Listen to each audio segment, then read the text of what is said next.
ठीक आहे. सर्वप्रथम सगळ्यांना गुड मॉर्निंग आणि सुंदर दिवसाच्या सुंदर शुभेच्छा तुम्हा सगळ्यांना.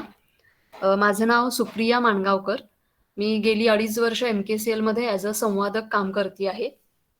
यामध्ये संवादकाचा रोल हाच आहे की ALCना त्यांचं पर्सनल आणि प्रोफेशनल लाईफ कसं ते बेटर करू शकतात याच्या रिलेटेड सायकोलॉजिकल ट्रेनिंग्स देणं, plus individual counselling, group counselling आणि थेरपीचे ट्रेनिंग देऊन आपण आपलं आयुष्य कसं छान बनवू शकतो अशा प्रकारचे ट्रेनिंग आपण नेहमी अरेंज करत असतो.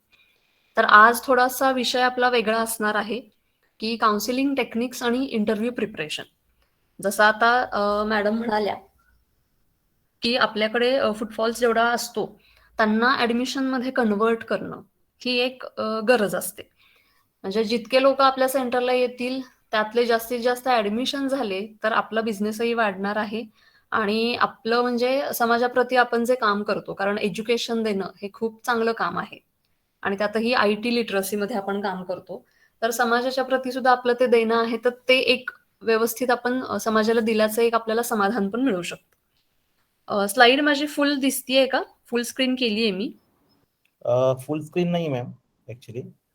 एक सेकंद.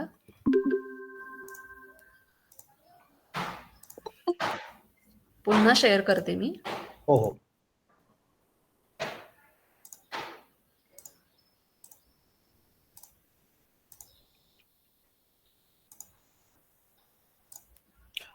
माझी विनंती असेल की तुमच्या बरोबर आपल्या सर्व ALC कोऑर्डिनेटरनी त्यांचे जर कॉन्सुलर पण त्या ठिकाणी उपस्थित असतील तुमच्या सेंटरमध्ये, तर त्यांना पण या सेशनमध्ये सहभागी करण्यासाठी विनंती आहे, कारण हे सेशन त्यांच्यासाठी पण खूप महत्वाचं असणार आहे.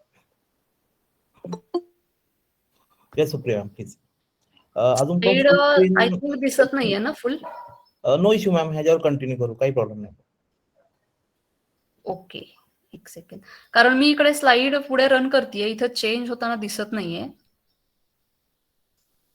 मॅम तुम्हाला पूर्ण स्क्रीन शेअर करावी लागेल. हो, फुल स्क्रीन शेअर केली मी, तरी पण ते पुढे रन होत नाहीये. म्हणजे माझ्या स्क्रीनवर पुढे जातं पण इकडे तुम्हाला दिसताना नाही दिसत आहे. एक मिनिट, मी पुन्हा एकदा करून बघते. मला वाटतं डुएल स्क्रीन सेटिंग झाली असेल. हा तेच, एक सेकंड मी चेक करते.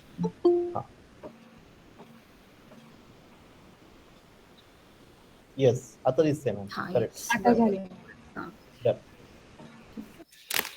तर आपला आजचा विषय जो आहे तो पहिल्यांदा आपण काउन्सिलिंग टेक्निक्स बघणार आहे आणि नंतर इंटरव्ह्यू प्रिपरेशन. या दोन्ही गोष्टी आपल्या फील्डमध्ये किंवा आपल्या बिझनेससाठी खूप महत्वाच्या आहेत. आता काउन्सिलिंग टेक्निक्स म्हणजे एक पूर्वी असं असायचं की काउन्सिलिंग म्हणजे सगळ्यांना वाटायचं की ज्यांना काही मानसिक आजार आहे त्यांनाच फक्त काउन्सिलिंग देतात, किंवा ज्यांच्या मनामध्ये काहीतरी कॉन्फ्लिक्ट चालू आहे त्यांनाच फक्त काउन्सिलिंग देतात, असं काही वर्षांपूर्वीची धारणा होती. पण आता हे फील्ड इतकं म्हणजे एक्सपांड झालेलं आहे की वेगवेगळ्या फील्डमध्ये काउन्सिलिंग करण्याच्या पद्धती वेगवेगळ्या असतात. आता आपल्यासाठी हे एज्युकेशन काउन्सिलिंग मध्ये येतं. तर मेन काउन्सिलिंग म्हणजे काय हे आधी आपण बघू आणि मग आपण एज्युकेशन काउन्सिलिंग काय असतं ते बघणार आहे. काउन्सिलिंग किंवा समुपदेशन याचा अगदी सोपा अर्थ म्हणजे to say something, to guide किंवा टू हेल्प. काहीतरी बोलणं. आता काहीतरी म्हणजे काहीही असं नाहीये, त्या विषयाच्या रिलेटेड जो टॉपिक आहे किंवा ज्या प्रकारचं आपण काउन्सिलिंग करतो त्याबद्दलची माहिती असणं आणि त्याच्यानुसार आपल्या समोर जी व्यक्ती काउन्सिलिंगसाठी आलेली आहे तिला काउन्सिल करणं. टू गाईड, मार्गदर्शन देणं. काउन्सिलिंगमध्ये एक महत्वाचा मुद्दा हा असतो की आपण डायरेक्ट सोल्युशन्स किंवा डायरेक्ट त्यांना डिसिजन द्यायचा नसतो.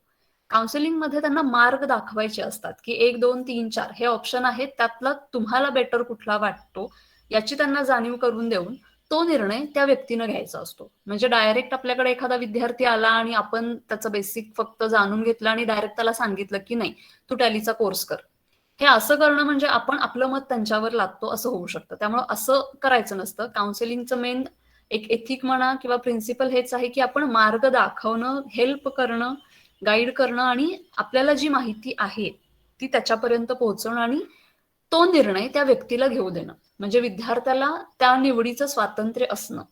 आता एज्युकेशन काउन्सिलिंग म्हणजे काय, तर to help students to lead with confidence. म्हणजे त्या विद्यार्थ्याला आत्मविश्वासाने त्याचा निर्णय घ्यायला मदत करणं आणि जो निर्णय त्यांनी घेतलेला आहे तो पूर्ण करण्यासाठी जे काही त्याने ठरवलेलं आहे ते पूर्णत्वास नेण्यासाठी आपण नेहमी त्यांना मार्गदर्शन करत राहणं, त्यांच्या पाठीशी आणि त्यांच्या सोबती उभं राहणं. मग आता एज्युकेशन काउन्सिलिंग आपण जे करतो की आपल्याकडे स्टुडंट्स येतात, एन्क्वायरी असतात, त्यातही आधीपासून कोणीतरी सांगितलेलं असेल तर काही स्टुडंट्स आपलं पहिल्यांदाच ते एक माइंड बनवून येतात की मला हाच कोर्स करायचा आहे. तसे असतील तर आपल्याला फार एफर्ट्स घ्यायला लागत नाहीत. पण काही स्टुडंट्स किंवा त्याच्यासोबत त्याचे पेरेंट्सही स्पेसिफिकली रुरल एरियामध्ये पालकही सोबत येतात, असा अनुभव माझाही आहे. शहरी भागामध्ये कसं आहे की स्टुडंट स्वतःच येतात, ऍडमिशन करतात. ग्रामीण भागामध्ये थोडंसं वेगळं पडतं. तर त्या दृष्टीने पालकही सोबत आले असतील तर कसं बोलायचं, काय सांगायचं, हे सगळं आपल्या एज्युकेशनल काउन्सिलिंगमध्ये येतं. मग त्या विद्यार्थ्याचं बॅकग्राऊंड, त्यांचं फॅमिली बॅकग्राऊंड, त्याला काय करायला आवडतं, या सगळ्या गोष्टी याच्यामध्ये मॅटर करणार आहेत. आता काउन्सिलिंग करायचं म्हणजे काय, तर आपण बोलणारच आहे. मग बोलणं म्हणजे व्हर्बल कम्युनिकेशन येणार आहे आणि नॉन व्हर्बल कम्युनिकेशन सुद्धा येणार आहे. कारण काउन्सिलिंग करणं, जसं मी मगाशी म्हटलं, टू से समथिंग, काहीतरी आपल्याला बोलायचं आहे ना त्यांच्याशी, आणि हे काहीतरी काहीही असून उपयोग नाहीये. मग आता आपण ह्या दोन्ही गोष्टी बघणार आहे की काउन्सिलिंग करत असताना आपलं व्हर्बल कम्युनिकेशन कसं असावं आणि नॉन व्हर्बल कम्युनिकेशन सुद्धा तितकंच महत्वाचं आहे, ते कसं असावं. व्हर्बल कम्युनिकेशन मध्ये काय काय येईल, आपण जे बोलतो ते शब्द, जे काही आपण फिगर्स किंवा अंकाच्या रूपात काही माहिती देणार आहे तर ते नंबर्स, आणि टोन म्हणजे आवाजाची पट्टी, आपली आवाजाचा चढ उतार. आता वर्ड्स, जे काही आपण बोलतो, आपली भाषा किंवा आपण जे बोलणार आहे ते उच्चार क्लिअर असावे, त्या विद्यार्थ्याला समजेल अशा प्रकारे आपण ते बोललं पाहिजे. सुटसुटीत साध्या शब्दात सांगता आलं पाहिजे. एखाद्या विद्यार्थ्याला समजा इंग्लिश बोललेलं जास्त कळत नसेल तर मराठी किंवा हिंदी, त्या विद्यार्थ्याची जी लँग्वेज असणार आहे त्याला ज्या प्रकारे सांगितलेलं कळणार आहे ते लक्षात घेऊन आपण बोललं पाहिजे. आता हे डायरेक्ट बोलायला सुरू करायचं आहे असंही नाही, त्यांच्याबरोबर रॅपो इस्टॅब्लिश पण आपल्याला करायचा आहे. तर तो कसा करायचा आहे ते पुढे मी दाखवणारच आहे नॉन व्हर्बल कम्युनिकेशन मध्ये. तर याच्यानंतर नंबर्स किंवा फिगर्स आपल्याला काही सांगायचे असतील, जसं आपल्या कोर्सची फी किती आहे, किती दिवसांचा आहे, त्याच्यात किती सेशन्स आहेत, हे नंबर्स आपल्याला परफेक्ट माहित पाहिजेत. अंदाजे मी काहीतरी सांगतोय असं नाही करायचं आपल्याला. परफेक्ट ते कट टू कट माहिती पाहिजे की इतकं इतकं इतकं आजपर्यंत इतक्या विद्यार्थ्यांनी हा कोर्स केलेला आहे, इतक्या विद्यार्थ्यांना जॉब लागलेला आहे, इतके विद्यार्थी या या कंपनीमध्ये प्लेस आहेत. हे नंबर्स आपल्याला फिक्स माहिती पाहिजेत जेव्हा आपण माहिती त्यांना देणार आहे. आणि आवाजाचा टोन जो आहे तो अगदी सौम्य मृदू भाषेत आपल्याला बोलायचा आहे, कारण आवाजामधून खूप साऱ्या गोष्टी समोरच्याला कळतात. म्हणजे आपण अगदी काहीतरी घरी बिनसलेला आहे किंवा सेंटरमध्ये काहीतरी कटकट झाली आणि अशा वेळेसच एखादी इन्क्वायरी आली तर आपला मूड नसतो व्यवस्थित. आता हे आपण मुद्दा म्हणून करतो असं मी अजिबात म्हणणार नाही. आपण सगळे नॉर्मल आहोत आणि ह्या गोष्टी नॉर्मल आहेत की ते होतं ऑटोमॅटिक. पण आपल्याला बिझनेस चांगला करायचा असेल तर स्वतःच्या त्या वर्तनावर किंवा आपल्या ज्या भावना असतील, जे आपला आवाजाचा टोन जाणार आहे किंवा आपल्याला राग आलेला आहे ते तिथं व्यक्त नाही करायचं आहे आपल्याला. जाणून बुजून आपल्याला ती प्रॅक्टिस केली पाहिजे की प्रत्येक वेळेस येणारी नवीन एन्क्वायरी मी त्याच उत्साहानं, त्याच एकदम आत्मीयतेनं मी ते कम्प्लीट करणार आहे, आणि ते जास्तीत जास्त ऍडमिशन मध्ये कन्वर्ट कसं होईल हे आपल्याला बघायचं आहे. त्यामुळे आवाजाचा टोन अपिलिंग पाहिजे, म्हणजे समोरच्याला असं वाटलं पाहिजे की अरे हा, मला ऐकायचंय, सर मॅडम जे काही सांगतायत ना ते छान वाटतंय, मला मस्त वाटलं मला ऐकून, आणि मला अजून ऐकायचं आहे, त्यांच्याकडनं सजेशन्स घ्यायचे आहेत, माहिती पूर्ण घेऊन मला इथंच ऍडमिशन घ्यायचंय. कारण कसं आहे, आपल्या बोलण्यातनं जरासही एखाद्या स्टुडंटला असं वाटलं की नाही बाबा हे काय बरोबर बोलत नाहीत, आपल्याला काय 3 महिने इथं काढायला होणार नाहीत, पुढचं ट्रेनिंग कसं होणार, मग असं थोडंसं जरी त्यांना असं मनात आलं ना तर ते विद्यार्थी ऍडमिशन घेत नाहीत. आता हे सिंपल एक विद्यार्थ्यांची मेंटॅलिटी म्हणा किंवा त्यांची सायकोलॉजी असते. हे आपण कुठे कम्पेअर करू शकतो, जेव्हा आपणही कुठेतरी काहीतरी खरेदीला जातो, दिवाळीचा सीझन असेल किंवा असंच शॉपिंगला वगैरे आपणही जातो. समजा कपड्यांच्या दुकानात आपण गेलेलो आहे आणि तिथं एखादा सेल्समन नीट बोलतच नाहीये आपल्याशी, म्हणजे तो आपल्याला माहिती देतोय किंवा तो आपल्याला वेगवेगळे ड्रेसेस वगैरे दाखवतोय पण त्याच्याकडं ना म्हणजे बोलण्याचं स्किल नाहीये, तो बोलत नाहीये आपल्याशी, तर आपण त्या दुकानात बघा जास्त वेळ थांबत नाही. हे तुम्ही स्वतः आठवून बघा, कधीतरी शॉपिंगला गेलेलं असताना तुम्हालाही जाणवलं असेल.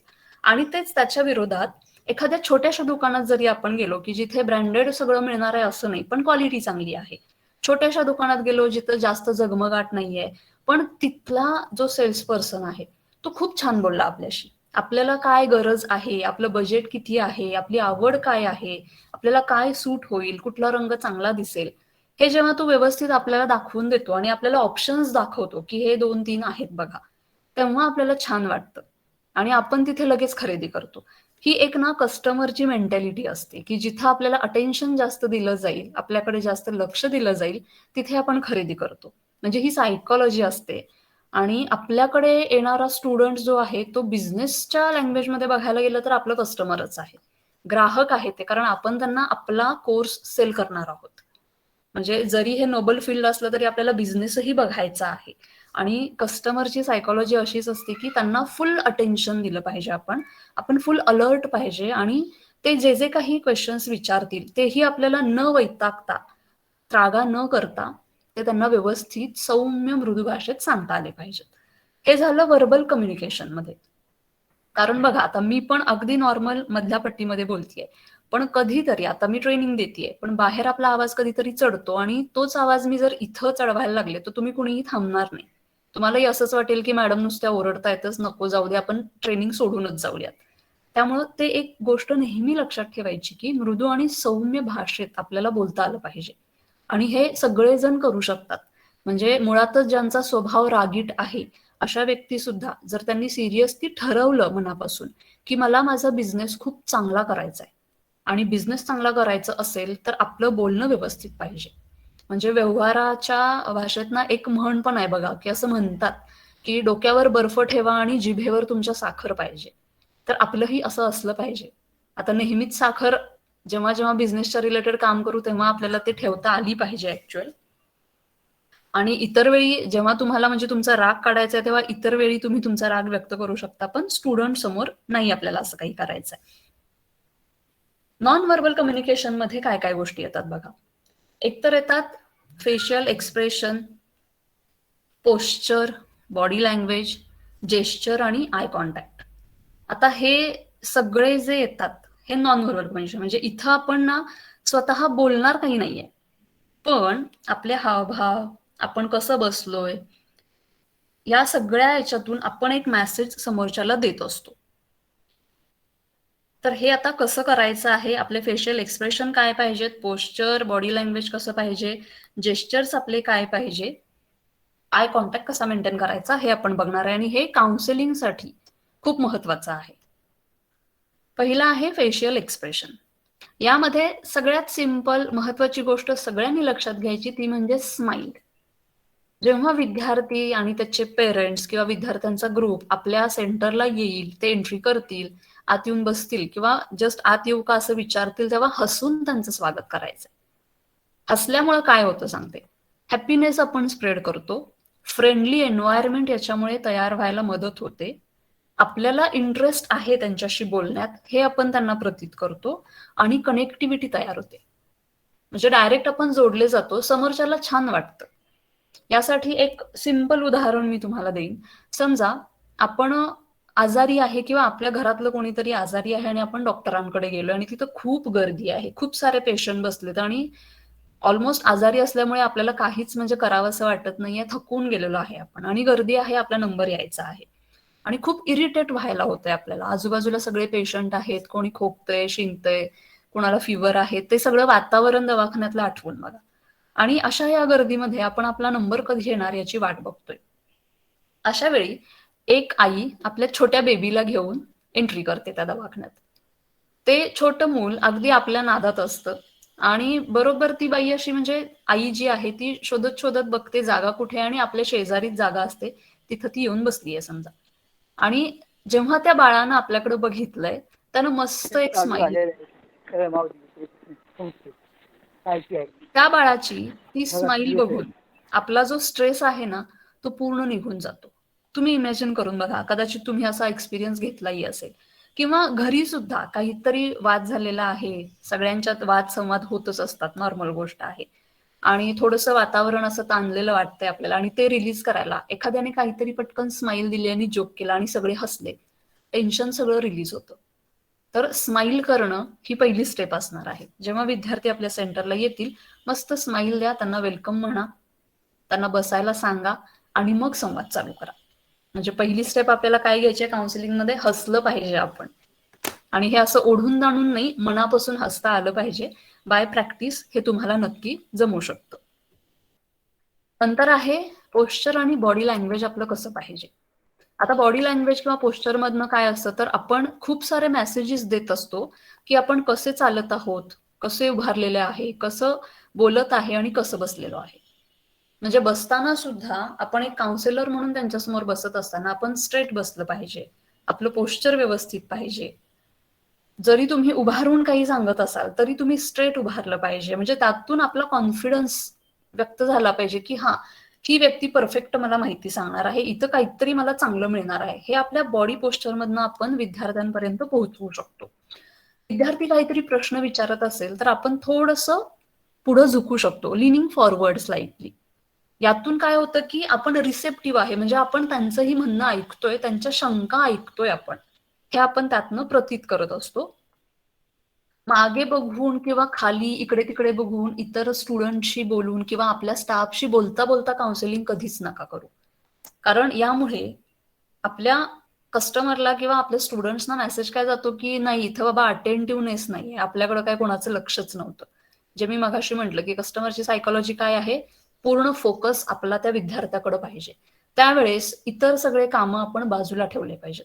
अगदीच काही अर्जंट असेलच की त्याच वेळेस समजा दुसरी बॅच चालू आहे, तिथे काहीतरी बोलायचं आहे किंवा काहीतरी प्रॉब्लेम झालाय, तर त्या विद्यार्थ्याला सांगून जाणं की मी 2 मिनिटात आलो, फक्त तुम्ही थांबा, काहीतरी प्रॉब्लेम झालाय.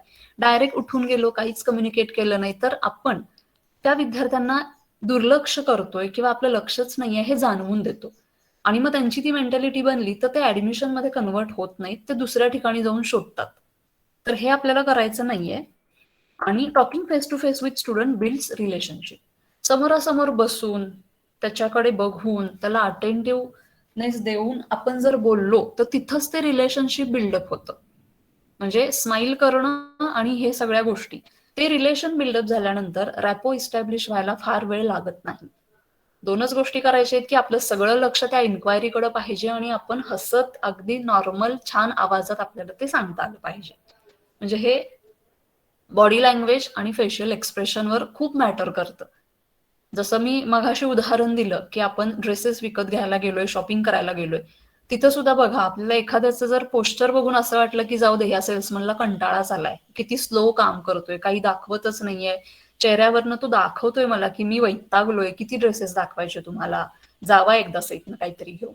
ह्या आपल्याला ना वाईब्स येत असतात. आणि स्टुडंट पण आपल्यापेक्षाही हुशार आहेत आजचे, कारण ही पुढची पिढी आहे.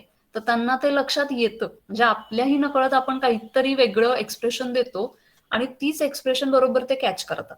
त्याच्यावर त्यांचा डिसिजन असतो की या सेंटरला मला ऍडमिशन नाही करायचं.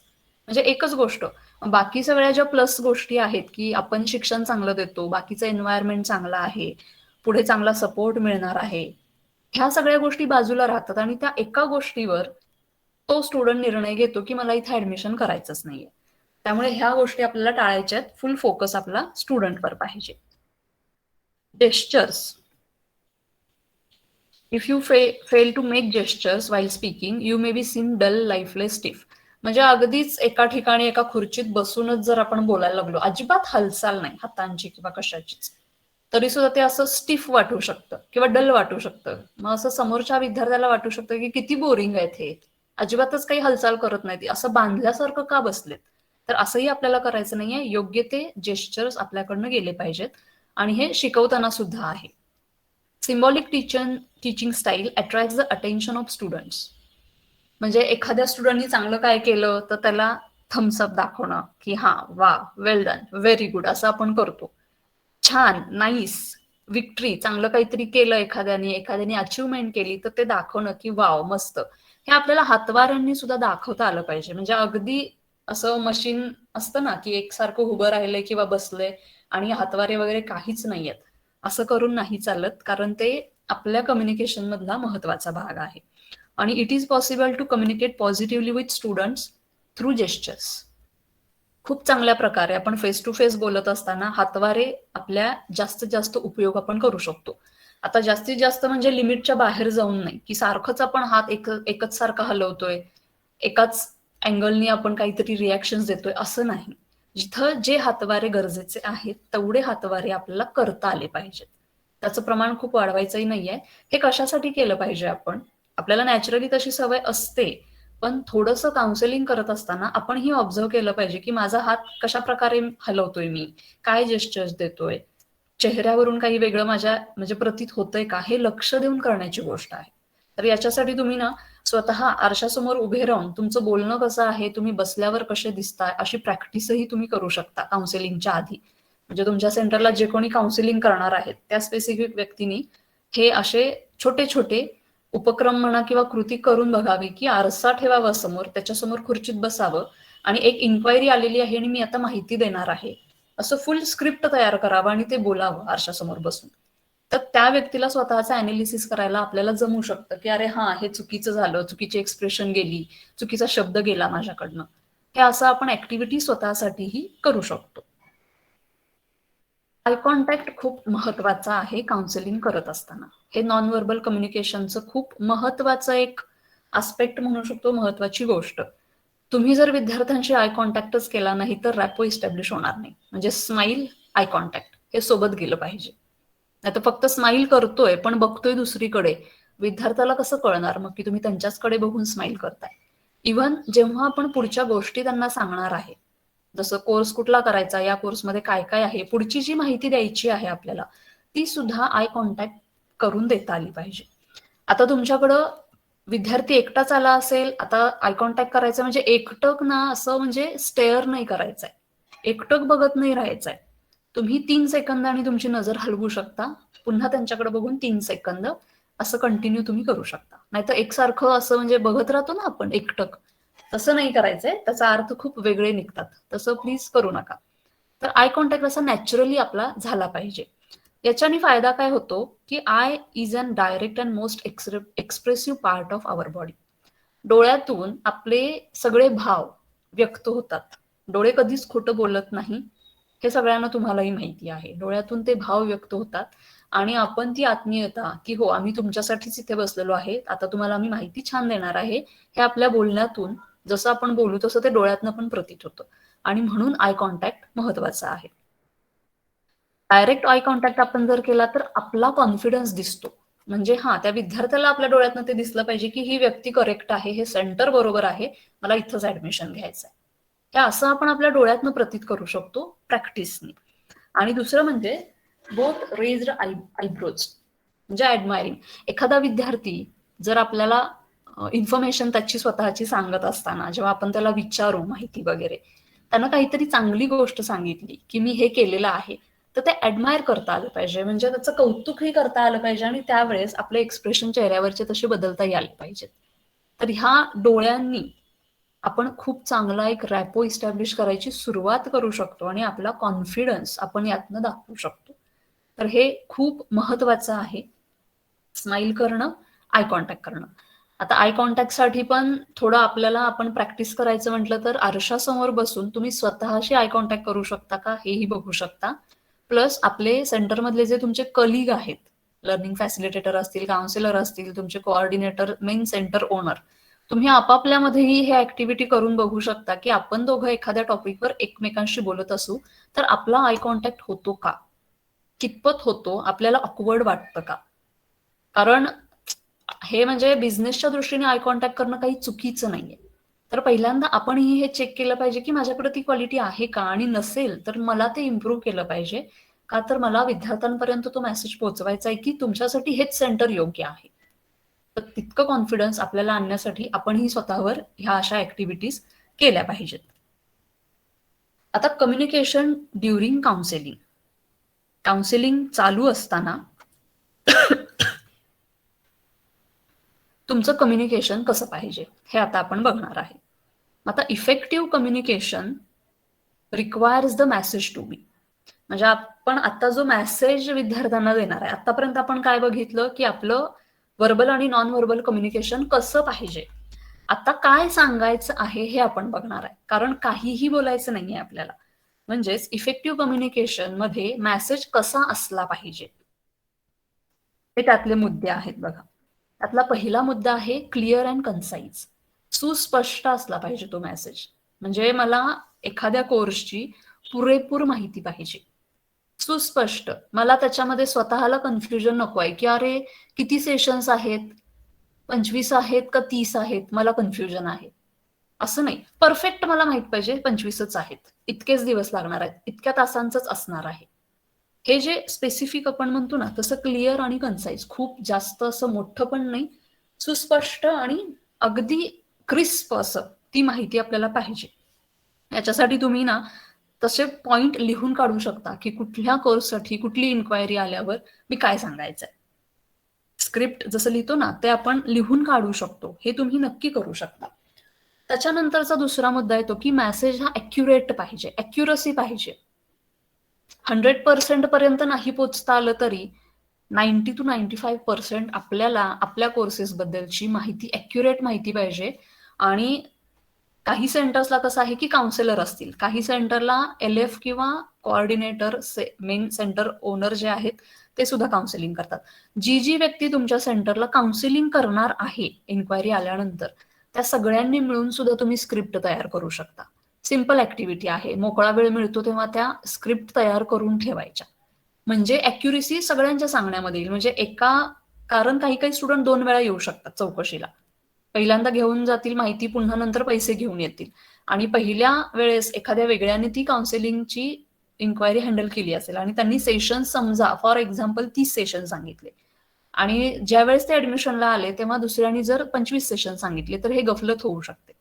त्यामुळं ईच अँड एव्हरी पर्सन जे काउन्सिलिंग करणार आहेत, इन्क्वायरी डील करणार आहेत, त्यांना ती ॲक्युरेसी येण्यासाठी ही गोष्ट महत्वाची आहे की सगळ्यांनी माहिती सेमच सांगायची. आपण सांगितलेल्या माहितीमध्ये तफावत नको आहे, हे आपल्याला टाळायचं आहे. तिसरा महत्वाचा मुद्दा आहे तो म्हणजे relevant to the needs of the receiver. म्हणजे समोरच्या विद्यार्थ्याची गरज काय आहे त्याच्याशी रिलेव्हंट माहिती, तसाच मेसेज आपल्याला द्यायचा आहे. काही वेळा असं होऊ शकतं की विद्यार्थी एका कोर्सची माहिती विचारतोय आणि आपण ते पटकन संपवले आणि त्याला गरज नाहीये, पण आपण दुसऱ्या कोर्सेसची माहिती देतोय, त्याच्या रिलेटेड माहिती देतोय. जसं एक्सेल असेल, ऍडव्हान्स एक्सेल असेल, आपण एक्सेलची माहिती संपवली आणि लगेच म्हणतोय ऍडव्हान्स एक्सेलचं पण तू घे, पण त्याला ते करायचंच नसेल, त्याची ती गरज नाहीये आता, त्याला फक्त आता एक्सेलसाठी तो विचार करतोय, तर आपण तीच माहिती दिली पाहिजे. म्हणजे त्याला एक्स्ट्रा इन्फॉर्मेशन कधी द्यायची, जेव्हा तो विद्यार्थी आपल्याला इंटरेस्टेड वाटेल, तेव्हा तुम्ही पुढच्या 4 कोर्सेसची ज्या त्या ट्रेड मधल्या आहेत, त्या लाईनअप मधल्या आहेत, त्यातली माहिती आपण देऊ शकतो. पण समोरचा विद्यार्थी स्पेसिफिक ठरवूनच आलाय मला हाच कोर्स करायचा आहे, तेव्हा त्याच कोर्सची माहिती द्या. म्हणजे पहिल्यांदाच असं बर्डन आणून किंवा प्रेशराईज केल्यासारखं आपल्याला नाही दाखवायचं आहे. 2 महिन्याच्या 3 महिन्याच्या कालावधीत त्याला जर एन्व्हायरमेंट छान वाटलं, आपण त्याला तसं ट्रीट केलं, एज्युकेशन तसं दिलं, तर ऑटोमॅटिकली ती जी एन्क्वायरी आहे ती पहिला एक कोर्स करेल आणि तो विद्यार्थी दुसऱ्या कोर्ससाठी सुद्धा ऍडमिशन घेईल. हा नंतरचा भाग आहे. पण पहिल्यांदाच अगदीच बंबार्डिंग करायचं नाहीये आपल्याला. फक्त रिलेव्हंट माहिती द्यायची आहे, जशी त्याची गरज आहे. कदाचित असंही असू शकतं की काही स्टुडंट्सना तितके पैसे पे करायला जमणार नसतील, त्यांना एकच कोर्स करणं परवडणार आहे आणि त्यावेळेस जर आपण इतरही कोर्स सांगत राहिलो तर त्या विद्यार्थ्यांवर एक मानसिक दबाव निर्माण होऊ शकतो आणि त्यांना असं कुठेतरी फील येऊ शकतं की अरे इतके चांगले सगळे कोर्सेस आहेत पण मी तर करू शकणार नाही, माझी आर्थिक परिस्थिती नाहीये. म्हणजे तो ट्रॅकवरनं ना पूर्ण दुसऱ्या ट्रॅकवर जाईल विद्यार्थी. आपल्याला हेही नाही करायचंय, ती सुद्धा रिस्क नाही घ्यायची. ठीक आहे, एक कोर्स करायला तो ऍडमिशन करतोय, वेल इनफ आहे. पुढच्या वेळेस बघू. जे स्टुडंट रेडी आहेत, ज्यांना जमतं फायनान्शियली सुद्धा किंवा जे इंटरेस्टेडच आहेत, त्यांना आपण त्यांच्या इंटरेस्टनुसार एक्स्ट्रा इन्फॉर्मेशन देऊ शकतो. ही जी माहिती आपण देणार आहे, जो मेसेज देणार आहे, तो टाइमली पाहिजे. म्हणजे उगीच 1 तास आपण इन्क्वायरीज हँडल करतोय असं नाही. टाइम टू टाइम मिनिमम एक 10 ते 15 मिनिटं खूप आहेत एका इन्क्वायरीसाठी. त्याची माहिती घेऊन रॅपो इस्टॅब्लिश करून पूर्ण त्याला माहिती सांगायला मिनिमम. मॅक्झिमम त्या विद्यार्थ्याची जर कपॅसिटी तितकी नसेल, त्याच्या क्वेश्चन्स फार असतील, तो खूप जास्त आपल्याला काहीतरी माहिती, डाऊट्स विचारत असेल तर थोडा वेळ लागू शकतो. पण 15 मिनिटं मोर दॅन इनफ आहेत. त्यामुळे आपण ती प्रॅक्टिस ही केली पाहिजे की 15 ते 20 मिनिटात मी कसं इन्क्वायरी ऍडमिशन मध्ये कन्व्हर्ट करणार आहे. याच्यासाठी सुद्धा तुम्ही तुमच्या स्टाफमध्ये अशा ऍक्टिव्हिटीज घेऊ शकता की एकानं स्टुडंट व्हायचं, एकाने काउन्सिलर व्हायचं आपल्याच टीममध्ये आणि पर्टिक्युलर एखाद्या कोर्सचं जे स्क्रिप्ट आपण तयार केलेलं आहे ते प्रेझेंट करायचं. मग त्यांनी डाऊट्स विचारायचे. हे आपल्या आपल्यात केल्यानं काय होईल की जे डाऊट समोर येतात त्याच्यासाठी आपण आधीच प्रिपेअर असू की मुलं हे डाऊट्स विचारतात, याला आपलं हे सेम उत्तर पाहिजे सगळ्यांकडनं. ह्या सुद्धा आपण गोष्टी करू शकतो. जो मेसेज आहे तो मिनिंगफुल पाहिजे, म्हणजे पूर्ण अर्थ पाहिजे त्याला. काहीही बोलतोय, पहिला आपण फी सांगितली मग हे सांगितलं असं नाही. एक 1, 2, 3, 4 स्टेप्स जसे असतात ना, पहिला स्टार्टिंगला नाव, किती महिन्यांचं आहे, काय काय असणार आहे, परीक्षा कशी असणार, आणि मग शेवटला त्याची फी. पहिलाच फी नाही सांगायची. यातून कसं होतं मग की स्टुडंट, जसं मी म्हटलं आपल्या बिझनेससाठी कस्टमर आहे, पहिलाच किंमत सांगितली की त्याला वाटतं की नाही हे पैसेच घ्यायला बसलेत. काय सांगणार आहेत, काय शिकवणार आहेत ते तरी आधी सांगा, मग आम्ही पैसे भरतोच ना. हे कस्टमरची सायकॉलॉजी असते. त्यामुळे मिनिंगफुलरित्या स्टेप बाय स्टेप करत जात. जेव्हा आपल्याला असं वाटेल की आत्ता म्हणजे ही एन्क्वायरी कन्वर्ट होणार ऍडमिशनमध्ये, तेव्हा आपण फी त्यांना सांगू शकतो. जे विद्यार्थी स्वतः येऊन पहिल्यांदा फी विचारतात त्यांना आपण पहिल्यांदा फी सांगूच शकतो. पण जे विचारत नाहीत त्यांना फी सांगण्याची गडबड नाही करायची. आणि ऍप्लिकेबल टू द सिच्युएशन. म्हणजे समजा जसं मगाशी मी म्हटलं की काही रुरल एरियाजमध्ये स्टुडंट सोबत त्यांचे पेरेंट्सही येऊ शकतात. तर त्यावेळेस ती सिच्युएशन असते की पेरेंट्सचे वेगळे प्रश्न असतात, स्टुडंटचे वेगळे प्रश्न असतात. त्याच्यानुसार आपल्याला ते मॅचअप करता आलं पाहिजे. पेरेंट्सना ज्या भाषेत कळेल तसं त्यांना सांगणं, त्यांच्या क्वेरीज क्लिअर करणं, आणि स्टुडंट हा मेसेज आपला असा तयार पाहिजे. यासाठी जी प्रॅक्टिस मी मगाशी सांगितली ते तुम्ही नक्की करू शकता. त्याच्यातला पुढचा मुद्दा येतो तो म्हणजे effective communication requires the sender to be. म्हणजे आता आपल्याला मेसेज कळाला काय द्यायचा आहे, कसा द्यायचा आहे, कशा पद्धतीनं द्यायचं, त्याच्याची ऍक्टिव्हिटी पण मी सांगितली. आता सेंडर म्हणजे जो काउन्सिलर असणार आहे किंवा जी व्यक्ती आपल्या सेंटरची ती क्वेरी किंवा एन्क्वायरी हँडल करणार आहे त्यानं कसं पाहिजे बघा. पहिलं आहे नो द सब्जेक्ट वेल. त्या व्यक्तीला पुरेपूर त्या सब्जेक्टची माहिती पाहिजे. जसं मगाशी मी म्हटलं 25 सेशन आहेत का 30 आहेत मला नाही माहिती, का 40 आहेत नाही माहिती, कन्फ्युजन आहे, मग मी कुणाला तरी विचारणार आहे, असं नाही. त्या एका व्यक्तीने जर ती एन्क्वायरी हँडल करायला सुरू केलं तर स्टार्ट टू एंड त्या एकाच व्यक्तीने ती हँडल करायची. मध्येच हँड ओव्हर करणं वगैरे असं नाही करायचं. आणि त्या विषयाची पुरेपूर माहिती त्या व्यक्तीला पाहिजे. Be interested in the subject. व्यक्तीचा इंटरेस्ट दिसला पाहिजे की जाणून बुजून आता मला कोणीतरी करायला सांगितलंय म्हणून मी इन्क्वायरी हँडल करणार आहे, हे आपल्या बॉडी पोझिशन मधून, आपल्या एक्सप्रेशन मधून क्लिअर दिसतं. त्यामुळे हे आपल्याला नाही करायचं आहे. इन्क्वायरी हँडल करताना मला खूप इंटरेस्ट आहे, मी याचसाठी इथं आहे, माझं कामच ते आहे, इतकं इझिली आपल्याला ते करता आलं पाहिजे. मग त्यासाठी आपलं eye contact, smile, body language, आपलं बोलणं, हे सगळ्यातून ते प्रतीत झालं पाहिजे की येस ही व्यक्ती बरोबर आहे, ऍडमिशन इथंच केलं पाहिजे मला. Know the audience members. समोर ऑडियन्स कोण आहे? ऑडियन्स इन द सेन्स आपला विद्यार्थी, त्याचे पालक किंवा विद्यार्थ्यांचा ग्रुप. त्यांना पुरेपूर आपल्याला जाणून घेतलं पाहिजे. त्यांना बेसिक इन्फॉर्मेशन विचारणं हे सुद्धा आपल्याला जमलं पाहिजे. म्हणजे उगीच विचारायचं आहे म्हणून नाही. आणि जर त्यांची नावं आपण विचारून घेतली तर नावं लक्षात पण आपल्याला ठेवता आली पाहिजेत. समजा 4 स्टुडंट आले, 4 स्टुडंटनी 4 नावं सांगितली, तर आपल्याला प्रत्येकाचं नाव निदान त्या काउन्सिलिंग पिरियड पुरतं तरी लक्षात पाहिजे. त्याच्या पुढेही तुमच्या ते लक्षात राहिलं तर वेल अँड गुड. कारण त्या चौघांनी तुमच्याकडे ऍडमिशन घेतलं तर डे 1 पासून तुम्ही त्यांना त्यांच्या नावाने हाक मारू शकता. आणि इथंच तो एस्टॅब्लिश होतो रॅपो. पुढचा मुद्दा तोच आहे आपला, establish a rapport with them. तो रॅपो इस्टॅब्लिश करायचा असेल तर ते नाव काय सांगतायत, त्यांचं एज्युकेशन काय सांगतायत, याच्याकडे ना आपलं लक्ष पाहिजे, आपण अलर्ट पाहिजे. आणि हे जेव्हा आपण करतो ना त्यांना ती कनेक्टिव्हिटी जाणवते की अरे आत्ताच मला सरांनी नावाने हाक मारलं, मॅडमनी माझं नाव लक्षात ठेवलं. तो आनंद वेगळाच असतो. आणि हे विद्यार्थी टीनेज मधले आहेत, त्यांना छोट्या छोट्या गोष्टी लगेच कॅप्चर करता येतात. Speak at the level of the receiver. रिसिव्हरची जी लेवल आहे त्या लेवलला जाऊन आपल्याला बोलता आलं पाहिजे. फॉर एक्झाम्पल, इंग्लिश मीडियम मधून शिकून आलेला मुलगा तो इंग्लिश, हिंदी छान बोलू शकेल, तुम्हीही त्याच्याशी तसं कम्युनिकेट केलं तर त्याला ते कळणार आहे, चांगलंच वाटणार आहे. पण एखादा मराठी मीडियम मधला अगदी फार हुशार नाहीये मीडियम लेवलला, ज्याला फक्त 50% वगैरे मार्क पडतात, ही अशी मुलं थोडीशी बुजरी लाजरी असतात, कॉन्फिडेंटली बोलू नाही शकत. तर त्यांना ते जाणवून नाही द्यायचं आहे आपल्याला, उलट त्यांचा कॉन्फिडन्स कसा वाढेल असं आपल्याला त्यांच्याशी फर्स्ट मीटिंग मध्येच बोलायचं आहे. म्हणून रिसिव्हर ज्या लेवलचं आहे ते असेस करून आपल्याला त्यांच्या लेवलला जाऊन अधिकाधिक आपण जे सांगणार आहे ते कसं सोपं करून सांगता येईल हे प्रत्येकाचं स्किल असणार आहे. आणि चूज अन अप्रोप्रिएट कम्युनिकेशन चॅनल. जसं मी आता म्हटलं की एखाद्याला हिंदी इंग्लिश कम्फर्टेबल असू शकतो, तो एखाद्याला अगदीच सामान्य विद्यार्थी असेल तर कदाचित त्याला इंग्लिशचे शब्द असं वाटू शकेल की अरे या सेंटरला तर इंग्लिशच बोलतात वाटतं, आपलं आणि इंग्लिशचं तर वाकडच आहे, न घेतलेलं बरं ऍडमिशन. असं नाही, त्यांना अगदी सिंपल भाषेत मराठी पण व्यवस्थित आपल्याला समजावून सांगता आलं पाहिजे. कारण प्रत्येक विद्यार्थी हा युनिक असणार आहे. एकच मेथड सगळ्या विद्यार्थ्यांना नाही चालणार आहे. ही गोष्ट आपण काउन्सिलिंग करताना सगळ्यांनी प्रत्येकाने लक्षात ठेवली पाहिजे. आता हे झालं की आपण मेसेज कसा पाहिजे बघितलं, सेंडर कसा पाहिजे बघितलं. आता माहिती देताना जसं मी मगाशी म्हटलं की ते रिलेव्हंट पाहिजे, मिनिंगफुल पाहिजे, तर त्यातल्याही स्टेप्स आहेत की कशी आपण माहिती द्यायची आहे. रिलेव्हंट आणि ब्रीफ कंटेंट आपल्याकडे रेडी पाहिजे, म्हणजे संबंधित असणारा की त्याला टॅली किंवा एक्सेल, डीटीपी, फोटोशॉप कुठला कोर्स करायचा आहे त्याच्याच रिलेटेड रिलेव्हंट आणि ब्रीफ, म्हणजे खूप जास्त लांब लचक आपल्याला नाही सांगायचंय, अगदी क्रिस्प मध्ये. महत्वाची इन्फॉर्मेशन पहिला द्यायची. आता यात महत्वाची इन्फॉर्मेशन काय असते की ड्युरेशन असू शकतं, त्याच्यात काय काय शिकायला मिळणार आहे, हे इन्फॉर्मेशन फर्स्ट आहे. म्हणजे फीज असेल किंवा परीक्षा कशी असणार आहे हे नंतर सांगू शकतो आपण.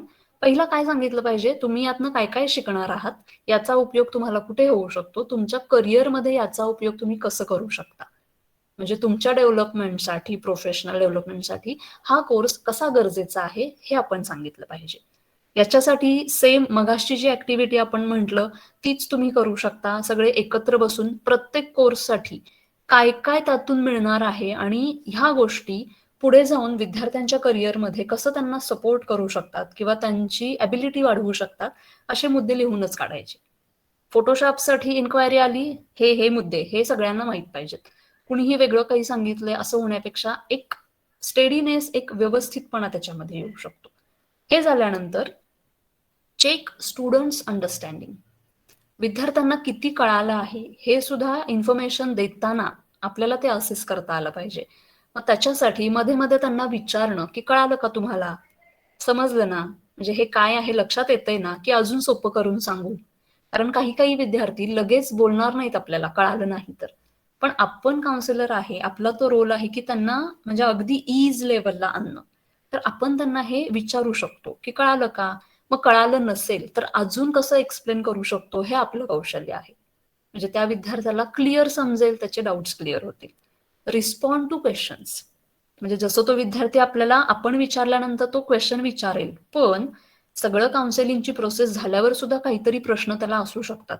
इच अँड एव्हरी विद्यार्थ्याला प्रत्येक विद्यार्थी काहीतरी वेगळं विचारू शकतो, म्हणजे अगदी सिंपल क्वेश्चनही तो विचारेल, अगदी हाय लेवलचा क्वेश्चनही येऊ शकतो.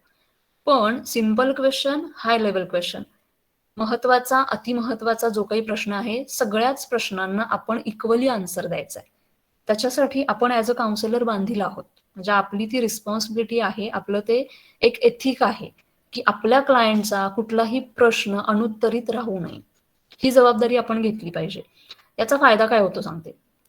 समजा विद्यार्थ्याला एक 3 प्रश्न पडलेत, त्यानं 3 प्रश्न एकदम विचारले आपल्याला पाठोपाठ, आपण 2 प्रश्न ऐकले व्यवस्थित, तिसरा प्रश्न आपलं लक्षच नाहीये, 2 प्रश्नांची उत्तरं व्यवस्थित दिली, तिसरा आपण ऑब्व्हियस विसरलो किंवा आपल्याकडनं दुर्लक्षिला गेला.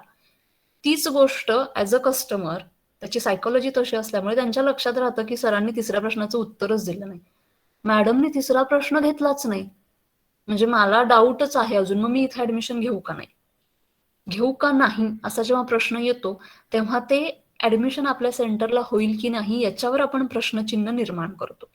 त्यामुळे अगदी सिंपल जरी प्रश्न असला तरी त्याच आत्मीयतेनं उत्तर देणं, अगदी महत्वाचा खूप वरच्या लेवलचा प्रश्न जरी विचारला तरी सुद्धा त्याचं उत्तर देणं. समजा एखादा विद्यार्थी खूप स्मार्ट असेल, म्हणजे आजची पिढी तुम्हाला माहिती आहे खूप ऍडव्हान्स आहेत, स्मार्ट आहेत, ऑलरेडी आधी सगळी माहिती घेऊनच येतात, त्यातही त्यांनी समजा खूप वेगळा काहीतरी प्रश्न विचारला, एखाद्या काउन्सिलरला म्हणा, LF ला म्हणा, नाही कळालं किंवा उत्तर देता आलं नाही, हरकत नाही, तुम्ही त्या विद्यार्थ्यांना सांगू शकता की 1-2 मिनिटं मला वेळ द्या आणि तुम्ही तुमच्या सरांना, तुमच्या सिनियर्सना विचारू शकता किंवा त्यांना बोलवू शकता की सर यांना वेगळी क्वेरी आहे आणि ही तुम्ही जास्त प्रकारे छान एक्सप्लेन करू शकता, प्लीज सर तुम्ही सांगा. म्हणजे ती क्वेरी अनुत्तरित आपल्याला ठेवायची नाहीये. आपण कुणाचीही हेल्प घेऊ शकतो. त्यात काही चुकीचं काहीच नाहीये. पण तो प्रश्न अनुत्तरित नाही ठेवायचा. आणि शेवटचा मुद्दा तो म्हणजे समराईज करणं. समरी आपण शेवटला सांगितलीच पाहिजे ना, की ही माहिती तुम्हाला मिळाली, तुम्ही ऍडमिशन कधी घेताय बघा. असं व्यवस्थित त्यांना ते पॉइंट्स समराईज करणं, की मी तुम्हाला ह्याची फी सांगितलेली आहे, सेशन किती आहेत, पद्धत काय असणार आहे शिकण्याची, एक्झाम कशी असणार आहे आणि बाकीच्या गोष्टी, ऍक्टिव्हिटी वगैरे काय काय असणार आहेत. आणि यानंतर प्लेसमेंटच्या गोष्टी वगैरे हे सगळं मी तुम्हाला सांगितलेलं आहे. तुम्हाला कळालेलं आहे का? ती व्यक्ती जेव्हा हो म्हणते तेव्हा ते आपलं काउन्सिलिंग सेशन संपतं. त्याच्यानंतर त्या विद्यार्थ्याचा कॉल असेल की ऍडमिशन घ्यायचं की नाही घ्यायचं.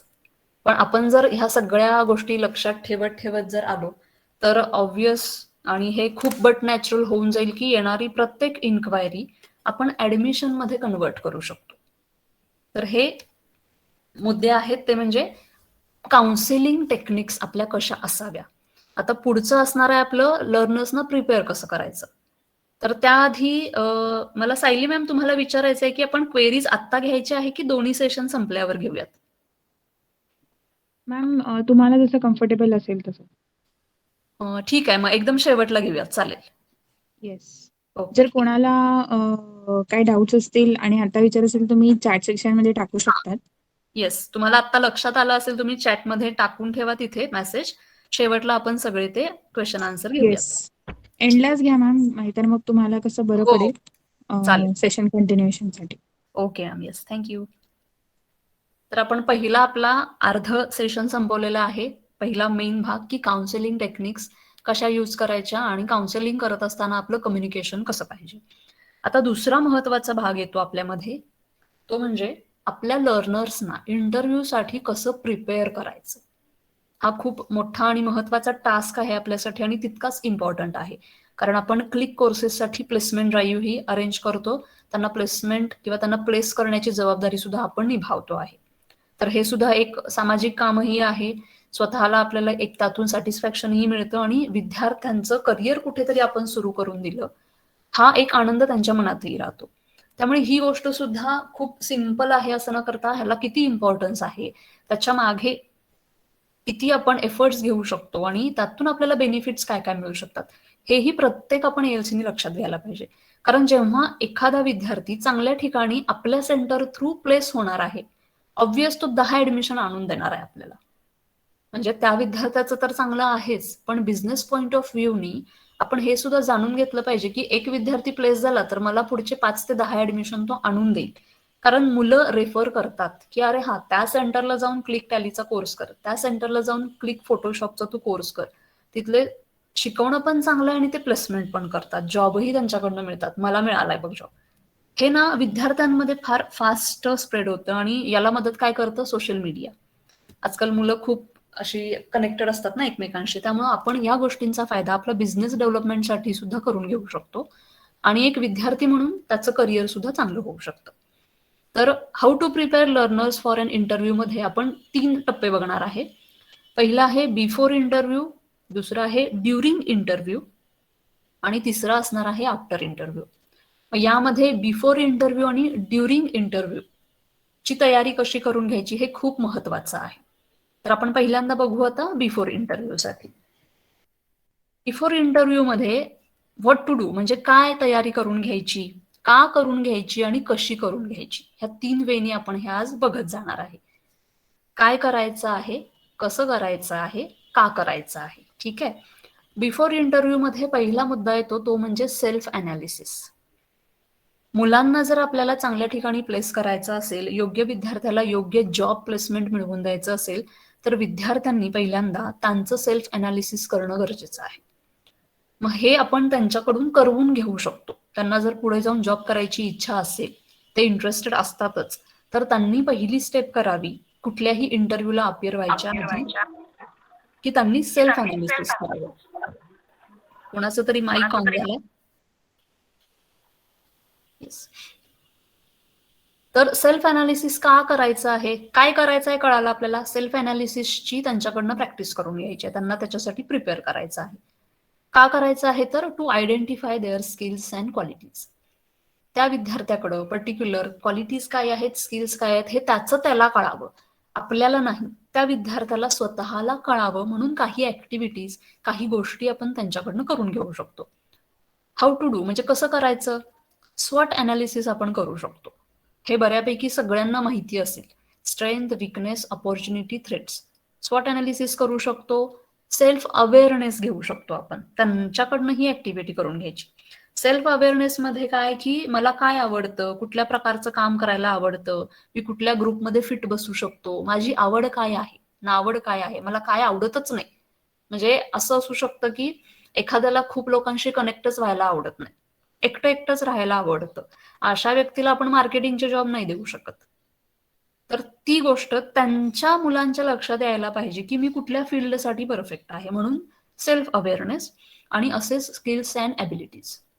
कुठलं स्किल माझ्याकडे आहे हे त्यांना माहिती पाहिजे, त्यांनी ते स्वतः शोधलं पाहिजे. आता हे शोधायचं कसं, म्हणजे तुमचा प्रश्न हा असेलच की आता तुम्ही सांगताय स्वॉट अनालिसिस करून घ्या मुलांकडनं, सेल्फ अवेअरनेस त्यांनी स्वतःमध्ये क्रिएट केला पाहिजे किंवा त्यांचे स्किल्स ॲबिलिटीज त्यांनी शोधली पाहिजे. तर हे कसं करून घ्यायचं मुलांकडनं. आणि आपल्याकडे कोर्सचा कालावधी जितका आहे ना, ते अगदी स्टार्टिंग पहिल्या आठवड्यापासून तुम्ही हे चालू करू शकता, कारण ही लेंदी प्रोसेस आहे. 2 दिवसात झालं, 3 दिवसात झालं असं नाही होणार आहे. आपल्याला जर शुअर अँड शॉर्ट माहिती आहे की 2 महिन्यानंतर इंटरव्ह्यू असणारच आहेत, आपण प्लेसमेंट देणारच आहे, तर पहिल्याच वीकमध्ये आपण थोडं याची प्रॅक्टिस चालू केली पाहिजे. प्रत्येक आठवड्यात एक ऍक्टिव्हिटीज असं आपण करत करत शेवटपर्यंत ते इंटरव्ह्यूला फुल प्रिपेअर असतील. तर हे आपण करू शकतो. आता स्वॉट अनालिसिस, सेल्फ अवेअरनेस किंवा ॲबिलिटी स्किल्स ओळखायची कसे, तर स्वॉट अनालिसिसचं एक मॅट्रिक्स बनवायला आपण विद्यार्थ्यांना सांगू शकतो. आता हे मॅट्रिक्स अशा स्वरूपातलं असू शकतं. स्ट्रेंथ, विकनेस, अपॉर्च्युनिटी, थ्रेट्स आणि वरती तुम्हाला दिसतंय बघा सगळे आपले वार, 6 दिवस. संडे सुट्टी, ऍक्टिव्हिटीला सुट्टी म्हणून त्यांना 1 दिवस रिलीफ असं आपण करू शकतो. आता हे मुलांनी कसं केलं पाहिजे, स्वॉट अनालिसिसचं असं एक मॅट्रिक्स त्यांना आपण बनवायला सांगायचं आणि ही ऍक्टिव्हिटी समजावून कशी द्यायची. आपण आठवड्यात 6 वार असतात. रोज काही ना काहीतरी आपली स्ट्रेंथ आपल्याला कळू शकते, विकनेस आपल्याला जाणवू शकतो, आज मला काही संधी होती की नाही हे कळू शकतं, आणि काही धोके किंवा अडथळे माझ्या कामात काय आले हे सुद्धा स्वतः आपण अनालिसिस करू शकतो. हे विद्यार्थ्यांना आपण सांगायचं आहे. मग हे असं मॅट्रिक्सचा फायदा काय, सोमवारी मी काहीतरी चांगलं काम केलं, कुणीतरी माझी चांगली गोष्ट ॲप्रिशिएट केली, मला ते खूप चांगलं जमलं काम करायला, तर ती माझी स्ट्रेंथ आहे. मग ती व्यक्ती मंडे आणि स्ट्रेंथ ह्या कॉलममध्ये ती गोष्ट लिहू शकते. सेम आहे, वेनसडेला काहीतरी बिनसलं, एक काम काहीतरी मला सांगितलेलं किंवा अभ्यासातलं सेशन काहीतरी कंप्लीट करायचं होतं पण मला जमलं नाही, मला ते लक्षातच आलं नाही, म्हणजे वीकनेस आहे, मला अजूनही माझा सब्जेक्ट नीट कळत नाहीये, माझा वीक पॉइंट आहे, मला अजूनही सब्जेक्ट नॉलेजवर भर दिला पाहिजे, हा माझा वीकनेस. म्हणजे वेनसडे मध्ये वीकनेसच्या त्या सेलमध्ये तो ते लिहून ठेवणार. असं आठवड्याचं एक मॅट्रिक्स जर प्रत्येक विद्यार्थ्यांना तयार केलं तर त्यांना आठवड्यात माझी स्ट्रेंथ काय होती, विकनेस काही आला का हेही कळेल. संधी काय रोजच येणार नाहीये, म्हणजे रोजच संधीच्या कॉलममध्ये काहीतरी लिहिलं जाईल असं एक्सपेक्टही करायचं नाहीये. समजा आठवड्यात एकदा काहीतरी विद्यार्थ्याला संधी मिळाली, काहीतरी वेगळं करण्याची किंवा सेंटरमध्ये प्रेझेंटेशन करण्याची, काहीतरी वेगळं इनोव्हेटिव्ह करण्याची, पण त्यांनी ती संधी स्वीकारलीच नाही. मग का नाही स्वीकारली हे सुद्धा त्यानं अनालिसिस केलं पाहिजे. म्हणजे समजा थर्सडेला एखाद्या विद्यार्थ्याला काहीतरी अपॉर्च्युनिटी मिळाली आणि त्यानं ती घेतली नाही, तर तो तिथे लिहू शकतो की मला चान्स होता पण मी ऍक्सेप्ट नाही केली.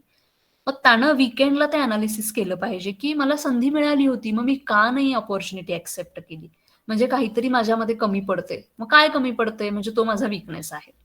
आणि जर ती संधी स्वीकारली असेल तर माझ्याकडे स्ट्रेंथ काय होती ते त्यानं तिथं मेन्शन केलं पाहिजे की ही स्ट्रेंथ होती म्हणून मी ती अपॉर्च्युनिटी घेतली.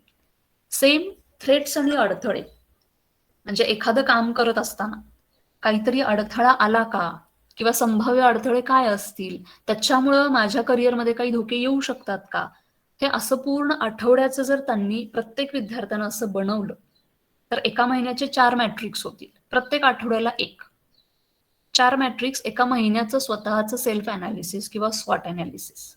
विद्यार्थ्याला स्वतःला कळू शकतं की माझी स्ट्रेंथ काय आहे, माझं स्किल काय आहे, ॲबिलिटी काय आहे, काय आवडतं, काय नाही आवडत, हे सगळं त्यांनी मेन्शन करून ठेवावं. हे असं केल्याने काय होईल की बिफोर इंटरव्ह्यू त्यांचं स्वतःचं अनालिसिस त्यांच्याकडे रेडी असेल की माझी ही स्ट्रेंथ आहे, कम्युनिकेशन ही माझी स्ट्रेंथ आहे. म्हणजे मी मार्केटिंग रिलेटेड जॉब किंवा जिथे प्रेझेंटेशन्स असतात, खूप जास्त लोकांशी कनेक्ट व्हावं लागतं, अशा फील्डमध्ये मी काम करू शकतो.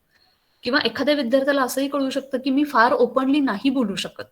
स्वभाव असतो, त्यात चूक वगैरे असं काहीच नाही. एखाद्याचा जन्मतः स्वभाव असतो की खूप असं फ्रीली नाही बोलू शकत. तर त्याला ते जाणवलं पाहिजे की अरे हा, मार्केटिंग किंवा जिथं कस्टमर सर्व्हिसचे असे जॉब आहेत तिथं मी नाही फिट बसणार, कारण मला फार नाही बोलता येत. मग ती व्यक्ती शांत राहून क्रिएटिव्ह असे काही जॉब करू शकते का, हे त्यांचं त्यांना ते अनालिसिस होऊ शकतं.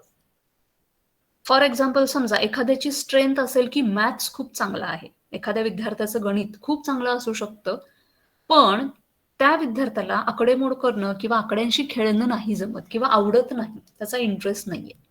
तर ती व्यक्ती पुढे जाऊन अकाउंटंट किंवा अशा वेगळ्या फील्डमध्ये काम नाही करू शकणार. अशा प्रकारे आपण बिफोर इंटरव्ह्यूचा पहिला स्टेप घेऊ शकतो, तो म्हणजे सेल्फ अनालिसिस. त्यातला दुसरा मुद्दा येतो तो म्हणजे इंग्लिश स्पीकिंग. कारण आता आपल्या सगळ्यांना माहिती आहे की मोस्ट ऑफ इंटरव्ह्यू हे इंग्लिश लँग्वेजमध्येच होतात. फार कमी रेअर असे आहेत की तिथं मराठी हिंदी वापरलं जातं, पण ऍटलिस्ट स्टार्टिंग जो आहे इंटरव्ह्यूचा तो तरी इंग्लिशच असतो. मग बिफोर इंटरव्ह्यू आपल्याला इंग्लिश स्पीकिंगची तयारी करून घ्यायची आहे. हे का करणं गरजेचं आहे, तर टू स्पीक कॉन्फिडंटली, आत्मविश्वासानं आपल्या विद्यार्थ्यांनी इंटरव्ह्यूला बोललं पाहिजे, म्हणून ही तयारी करून घेणं गरजेचं आहे. मग हे कसं करता येईल आपल्याला?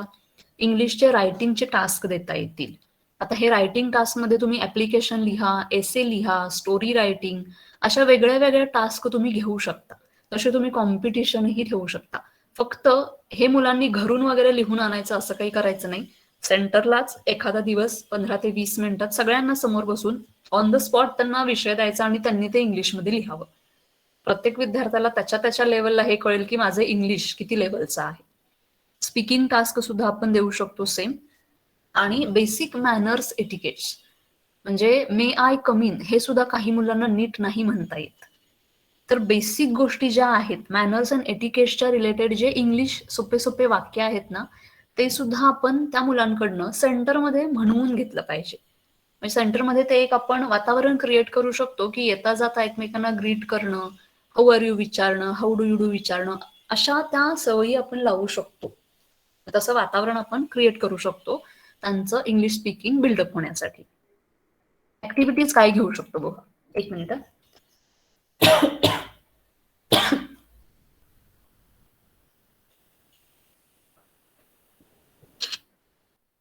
सिंपल सेंटेन्स फॉर्मेशनची आपण ऍक्टिव्हिटी घेऊ शकतो. आता सिंपल सेंटेन्स फॉर्मेशन कशासाठी? टेन्स जे आहेत आपल्यातले पास्ट, प्रेझेंट, फ्युचर, त्या टेन्स रिलेटेड त्यांना वाक्य तयार करायला सांगायचे. मग ते त्यांच्या स्वतःच्या बाबतीत असतील किंवा कुठलेही इन जनरल कॉमन सेंटेन्सेस त्यांना तयार करायला सांगणं, ते चेक करून घेणं, त्यांच्या त्यांच्या ग्रुपमध्ये ते त्यांना चेक करायला सांगणं, किंवा ऑनलाईन गुगलला जरी तुम्ही गेलात तरी चेक होऊ शकतात. तर असं सिंपल सेंटेन्स फॉर्मेशनची ऍक्टिव्हिटी आपण त्यांच्यासाठी घेऊ शकतो. व्होकॅब्युलरी डेव्हलपमेंटसाठी रोज त्यांनी काहीतरी नवीन 5 शब्द शिकावे, अशी ऍक्टिव्हिटी आपण घेऊ शकतो. मग आठवड्याच्या शेवटी 6 दिवसांचे 30 शब्द झाले, मग त्यातले किती तुझ्या लक्षात आहेत, कितीचं स्पेलिंग आहे लक्षात, कितीचा अर्थ लक्षात आहे, हे आपण चेक करू शकतो. प्लस गाण्याच्या भेंड्या जसं खेळतो आपण, तसं शब्द भेंड्या घेऊ शकतो, इंग्लिश शब्दांच्या भेंड्या, ज्यात विद्यार्थ्यांना स्पेलिंग आणि त्याचा अर्थ सांगणं अपेक्षित आहे, असे भेंड्या पण आपण घेऊ शकतो.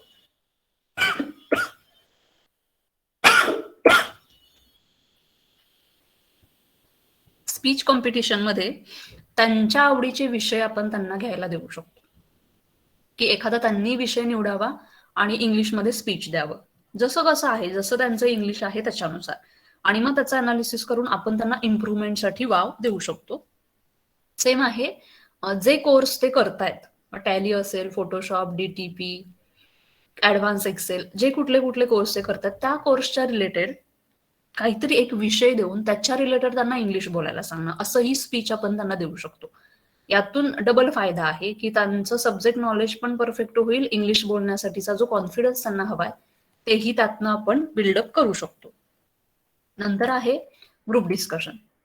ते तर खूप इझी आणि सगळीकडे वापरली जाणारी मेथड आहे की अगदी सिंपल विषय द्यायचा, 3 ते 4 विद्यार्थ्यांचा ग्रुप करायचा आणि त्यांना इंग्लिशमध्ये डिस्कशन करायला सांगायचं आणि आपण फक्त ऑब्झर्व करत राहायचं की ते किती बोलतात, किंवा ते झाल्यानंतर त्यांनाच अनालिसिस करायला द्यायचं. मग काही काही विद्यार्थ्यांना कळतं की अरे बोलताना आपणच चुकलो, मला हा शब्दच नाही आठवला, माझा टेन्सच चुकला, म्हणजे त्यांना ती इम्प्रुव्हमेंटला वाव किंवा ती एक मुभा आपण त्यांना तिथं देऊ शकतो. तर इंग्लिश स्पीकिंगसाठी आपण ही तयारी त्यांच्याकडनं करून घेताना या ऍक्टिव्हिटीज त्यांच्याकडनं करून घेऊ शकतो. शेवटची आणि सगळ्यात महत्वाची ऍक्टिव्हिटी ती म्हणजे सेल्फ इंट्रोडक्शन ऍक्टिव्हिटी. कारण इंटरव्ह्यूसाठी सेल्फ इंट्रोडक्शन पहिला सांगणं गरजेचं आहे. कुठल्याही इंटरव्ह्यूची सुरुवात इथूनच होते की introduce your self, tell me about your self. तर ती माहिती त्यांनी व्यवस्थित सांगणं, माझं नाव, गाव, एज्युकेशन, माझ्या हॉबीज काय आहेत, माझे ध्येय काय आहे, एम काय आहे, घरी कोण कोण आहे, काय, हे स्टेप बाय स्टेप सिक्वेन्सने ते सांगू शकतात का नाही, हे इंग्लिशमधून त्यांना पहिला लिहायला देणं म्हणजे रायटिंग टास्क कम्प्लीट होतो. त्याच्यामध्येही टेन्स बरोबर आहे का, ग्रॅमॅटिकल मिस्टेक, स्पेलिंग मिस्टेक सगळं व्यवस्थित लिहिलंय का हे आपण चेक करू शकतो. आणि सेम मग स्पीकिंग टास्क त्यांनी ते प्रत्येकाने इंट्रोड्यूस करावं स्वतःला क्लासमध्ये विद्यार्थ्यांसमोर. तर अशी सेल्फ इंट्रोडक्शन ऍक्टिव्हिटी घेतल्यामुळं इंटरव्ह्यूचा जो स्टार्ट होणार आहे त्याची त्यांची तयारी होऊन जाईल आणि कॉन्फिडेंटली ते स्वतःला इंट्रोड्यूस करू शकतील. ही ऍक्टिव्हिटी शेवट घेण्याचं कारण काय, पहिल्या छोट्या छोट्या ऍक्टिव्हिटी घेतल्यानंतर त्यांना तेवढा कॉन्फिडन्स येईल की मी इंग्लिशमध्ये चांगलं बोलू शकतो, म्हणजे प्रोफेशनल लेवलला जितकं गरजेचं आहे बाबा तितकं तरी इंग्लिश मी आता बोलायला लागलोय, आणि मग ते इंट्रोडक्शन देताना खूप छान इम्प्रुव्हमेंट करून ते इंट्रोडक्शन देतील. तर ह्या 5 ऍक्टिव्हिटी आपण इंग्लिश स्पीकिंगसाठी विद्यार्थ्यांकडनं करून घेऊ शकतो. बिफोर इंटरव्ह्यू मधला पुढचा मुद्दा आहे तो म्हणजे कव्हर लेटर रायटिंग आणि रिझ्यूम रायटिंग. कारण त्यांनी स्वतःचा रिझ्यूम बनवलं आणि कव्हर लेटर लिहिणं हे सुद्धा गरजेचं आहे. याच्यासाठी हे करणं का गरजेचं आहे ते आधी आपण बघू. कव्हर लेटर का, तर प्रोफेशनल नॉर्म्स फॉलो करण्यासाठी. बऱ्याचशा कंपनीजमध्ये असंच असतं की कव्हर लेटर पहिल्यांदा आपल्याला द्यावं लागतं ऍप्लिकेशन टाईप, त्यात काय असावं, कसं असावं, याच्यासाठी ऍक्टिव्हिटी काय देऊ शकतो आपण, रायटिंग अँड प्रेझेंटिंग. कारण आजकाल गुगलला सगळं मिळतं, तर त्यांनी ते स्वतः रिसर्च करावा, स्वतः राईट करावा आणि ते प्रेझेंट करावं. सेम आहे रिझ्यूम रायटिंगसाठी. टू प्रिपेअर रिझ्यूम रिलेव्हंटली किंवा एक रिलेव्हंट ॲक्युरेट रिझ्यूम तयार करण्यासाठी हे करणं गरजेचं आहे, आणि कॉमन मिस्टेक्स अवॉइड करण्यासाठी किंवा त्या मिस्टेक्स कमी करण्यासाठी आपल्याला रिझ्यूम रायटिंगची सुद्धा प्रॅक्टिस त्यांच्याकडनं करून घ्यायची आहे, जर त्यांना चांगल्या ठिकाणी प्लेस करायचं असेल तर. मग रिझ्यूम रायटिंगचं काय करू शकतो आपण, रायटिंग रिझ्यूम्स अँड रिव्ह्यू रिझ्यूम्स. म्हणजे पहिला एक तर ते लिहितील, आपण ते रिव्ह्यू करू किंवा त्यांच्यामध्ये रिव्ह्यू करायला सांगू. ग्रॅमॅटिकल मिस्टेक्स त्यांना शोधायच्या असतील तर आपण गुगलचा सपोर्ट त्यांना घ्यायला सांगू शकतो. आता हे करत असताना ऍक्टिव्हिटीज त्यांच्याकडनं आपण काय करून घेऊ शकतो, सर्च सॅम्पल रिझ्यूम्स ही ऍक्टिव्हिटी आपण त्यांना देऊ शकतो की तुम्ही सॅम्पल रिझ्यूम्स शोधा. ते कसं शोधणार आहेत ते त्यांचा हा प्रश्न आहे, म्हणजे ते स्वतः लिहायचा प्रयत्न करतील, गुगलला शोधतील, कुणाला विचारतील, तो त्यांचा कॉल असेल, पण त्यांना ते सॅम्पल रिझ्यूम शोधायला सांगणं ही ऍक्टिव्हिटी आपण करू शकतो. याच्यातून काय होईल की 4 विद्यार्थी 4 वेगवेगळ्या प्रकारचे रिझ्यूम सॅम्पल्स घेऊन येतील, म्हणजे जास्त सॅम्पल्स प्रत्येकाला नजरेखालनं घालायला मिळतील. हा एक त्याचा फायदा होऊ शकतो आणि स्वतः मी काहीतरी शोधलं याचा त्यांना आनंद मिळू शकतो. फाइंड आउट वेबसाइट्स ही एक ऍक्टिव्हिटी आपण विद्यार्थ्यांकडनं करून घेऊ शकतो की एडिटेबल रिझ्यूमचे किंवा सीव्हीचे फॉर्मॅट्स मिळतात, एडिटेबल असतात, फॉर्मॅट तयार असतो, फक्त आपली माहिती त्यात टाकायची. अशा वेबसाईट्स आपण डायरेक्ट त्यांना नाही सांगायच्या, म्हणजे स्पून फिडिंग नाही करायचंय, तर त्यांना सांगायचं की तुम्ही शोधा जिथून फ्री एडिटेबल टेम्पलेट्स रिझ्यूमचे तुम्ही डाउनलोड करू शकता, त्याच्यात तुमची माहिती फिलअप करू शकता. अशा वेबसाईट शोधा, त्या वेबसाईटची लिस्ट सुद्धा तुम्ही सगळ्यांपर्यंत पोहोचवू शकता. म्हणजे 4 विद्यार्थी म्हणून करतायत, 4घांना 4 वेबसाईट सापडणार आहेत. कुठली जास्त चांगली आहे, कुठल्यावर इझी मिळतात, अट्रॅक्टिव्ह रिझ्युम्स मिळतात, हे त्यांचं डिस्कशन सुद्धा होऊ शकतं. आणि स्वतः मी केलं याचा आनंद, आणि ते नेहमी ते लक्षात ठेवतील की अरे हा, मला रिझ्युमची स्टाईल काहीतरी बदलायची असेल तर ही वेबसाईट आहे माझ्याकडे, म्हणजे इन फ्युचर तर त्याचा वापरही करू शकतात. रायटिंग रिझ्युम्स फॉर सेव्हरल पोस्ट, म्हणजे एखादा विद्यार्थी फक्त पर्टिक्युलर एकाच पोस्टसाठी अप्लाय करणार आहे असं नसतं. 3-4 पोस्ट त्या फील्डमध्ये असू शकतात. तर त्या विद्यार्थ्यांना आपण विचारू शकतो किंवा सेल्फ अनालिसिस झाल्यानंतर त्यांना ते लक्षात येऊ शकतं की मी या पोस्टसाठी अप्लाय करू शकतो. मला सेल्स, मार्केटिंग, कस्टमर सर्व्हिसेसचे किंवा अकाउंटिंगचे, माझ्या फील्ड रिलेटेड जे जॉब आहेत ते सगळीच मी अप्लाय करायला तयार आहे. तर त्यांनी त्या प्रत्येक जॉब प्रोफाईलसाठी वेगळे वेगळे रिझ्युम्स लिहावेत. हा टास्क आपण त्यांना देऊ शकतो. आपण डायरेक्ट प्रिपेअर करून द्यायचं नाहीये, त्यांना लिहायला लावायचं. आणि हे झाल्यानंतर रायटिंग रिझ्युम्स इन डिफरंट स्टाईल्स, म्हणजे त्यांनी सॅम्पल रिझ्यूम कलेक्ट केलेले असतील, त्यांना वेबसाईट माहिती असेल, तर वेगळ्या वेगळ्या पद्धतीनं एकच जॉब प्रोफाईलचा रिझ्यूम मी वेगळ्या पद्धतीनं कसा लिहू शकतो, तर त्या स्टाईल्सनी सुद्धा त्यांना ते लिहायला सांगायचं.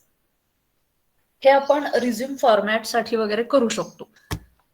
ह्या 4 ऍक्टिव्हिटी त्यांना करायला द्यायच्या आहेत आणि आपण फक्त त्यांना गाईड करायचं आहे, मॉनिटर करायचं आहे. त्यांना जिथं जिथं ते कमी पडतील तिथं त्यांना ते सांगत जायचं आहे. पण स्वतः त्यांनी केल्याशिवाय ते प्रिपेअर नाही होणार. यातून आपण काय करू की त्यांचा कॉन्फिडन्स बिल्डअप होत जाईल. प्लस रिझ्यूम रायटिंगसाठी आपण त्यांना ही एक्स्ट्रा इन्फॉर्मेशन ही देऊ शकतो की तुम्ही ज्या प्रोफाईलसाठी अप्लाय करणार आहात किंवा अप्लाय करू इच्छिता त्याच्यासाठीचा एक सॅम्पल रिझ्यूम किंवा ऑब्जेक्टिव्ह कसं लिहिलं पाहिजे, मी माझे स्किल्स कसे लिहू, याचे सुद्धा सॅम्पल्स मिळतात. ते तुम्ही अभ्यासा, त्यात तुम्ही कुठे फिट बसता त्याच्यानुसार तुम्ही स्वतःसाठीचं ऑब्जेक्टिव्ह तयार करा.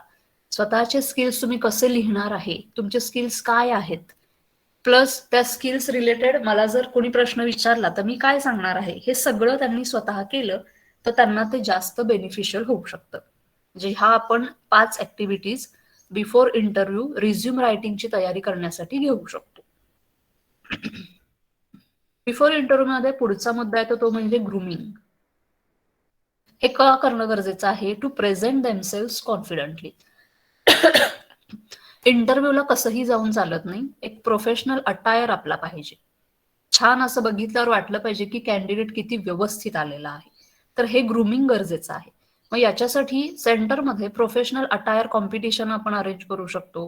प्रोफेशनल अटायर प्राइज देऊ शकतो, म्हणजे फुल 2 महिने 3 महिने विद्यार्थी जितके दिवस आपल्याकडे आहे, पूर्ण परीक्षा होऊन बाहेर पडेपर्यंत तोपर्यंत ऑब्झर्वेशन करायचं की कोण प्रोफेशनली व्यवस्थित येतो, त्याला आपण प्राइज देऊ शकतो. तसं विद्यार्थ्याचं कौतुक करू शकतो किंवा तशी कॉम्पिटिशन ठेवू शकतो. तर हे आपल्याला गोष्टी करायला पाहिजे आणि त्यांना त्यावेळी त्या गोष्टी सांगितल्या पाहिजे की प्रोफेशनल अटायर कसा पाहिजे.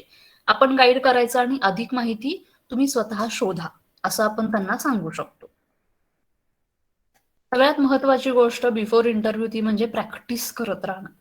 या सगळ्या गोष्टींची प्रॅक्टिस करणं की प्रोफेशनल अटायर आहे, माझे शूज व्यवस्थित आहेत, माझे कपडे व्यवस्थित आहेत, तो एक सेन्स आहे मला की मी कसं प्रेझेंट केलं पाहिजे स्वतःला, कलर स्कीम कुठली घेतली पाहिजे, प्लस मी उत्तरं कशी देणार आहे, कसं बोलणार आहे, माझं बॉडी लँग्वेज काय असणार आहे, हे सगळं प्रॅक्टिस करण्याची गोष्ट आहे. हे कशासाठी गरजेचं आहे तर to prepare for most probable questions. कारण इंटरव्ह्यू म्हणजे प्रश्न विचारणारच आहेत. फक्त आपण तिथे गेलो, बॉडी लँग्वेजने छान वागलं म्हणजे झालं सिलेक्शन असं नाहीये. मेन इंटरव्ह्यूचा गाभा काय आहे तर प्रश्न विचारले जाणार आहेत. त्या प्रश्नांची उत्तरं द्यायची असतील तर आपल्याला क्वेश्चन बँक तयार करता आली पाहिजे. हे पण विद्यार्थ्यांनीच करायचं आहे. आपण त्यांना गाईड करायचं आहे फक्त, पण ते स्वतः धडपडू दे. क्वेश्चन बँक आपण तयार करू शकतो. तर यासाठी काय काय ऍक्टिव्हिटीज करता येतील बघा. Make list of प्रोबॅबल questions.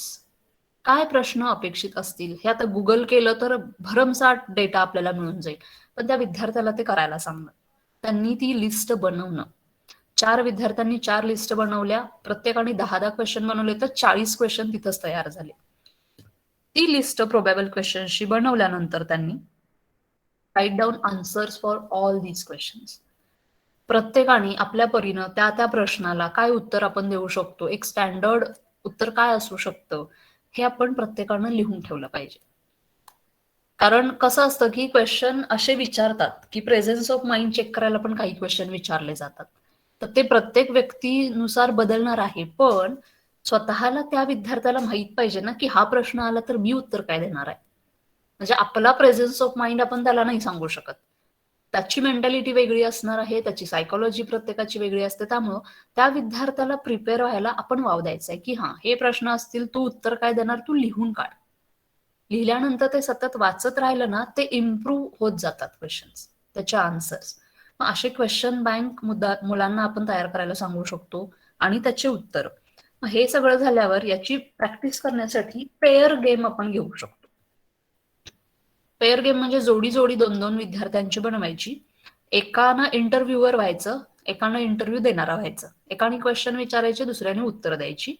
असं 10 मिनिटाचं झाल्यावर रोल रिव्हर्स करायचा. म्हणजे जो इंटरव्ह्यू देणारा होता त्यानं घेणारा व्हायचं आणि सेम क्वेश्चन विचारायचे आणि एकमेकांना काय चुकलं, कुठे एक्सप्रेशन चुकीच्या होत्या, कसं उत्तर द्यायला पाहिजे होतं, मी अजून छान दिलं असतं किंवा तू अजून छान बोलू शकला असतास, अजून छान तू करू शकली असतीस, हे त्या दोघांना डिस्कस करायला द्यायचं.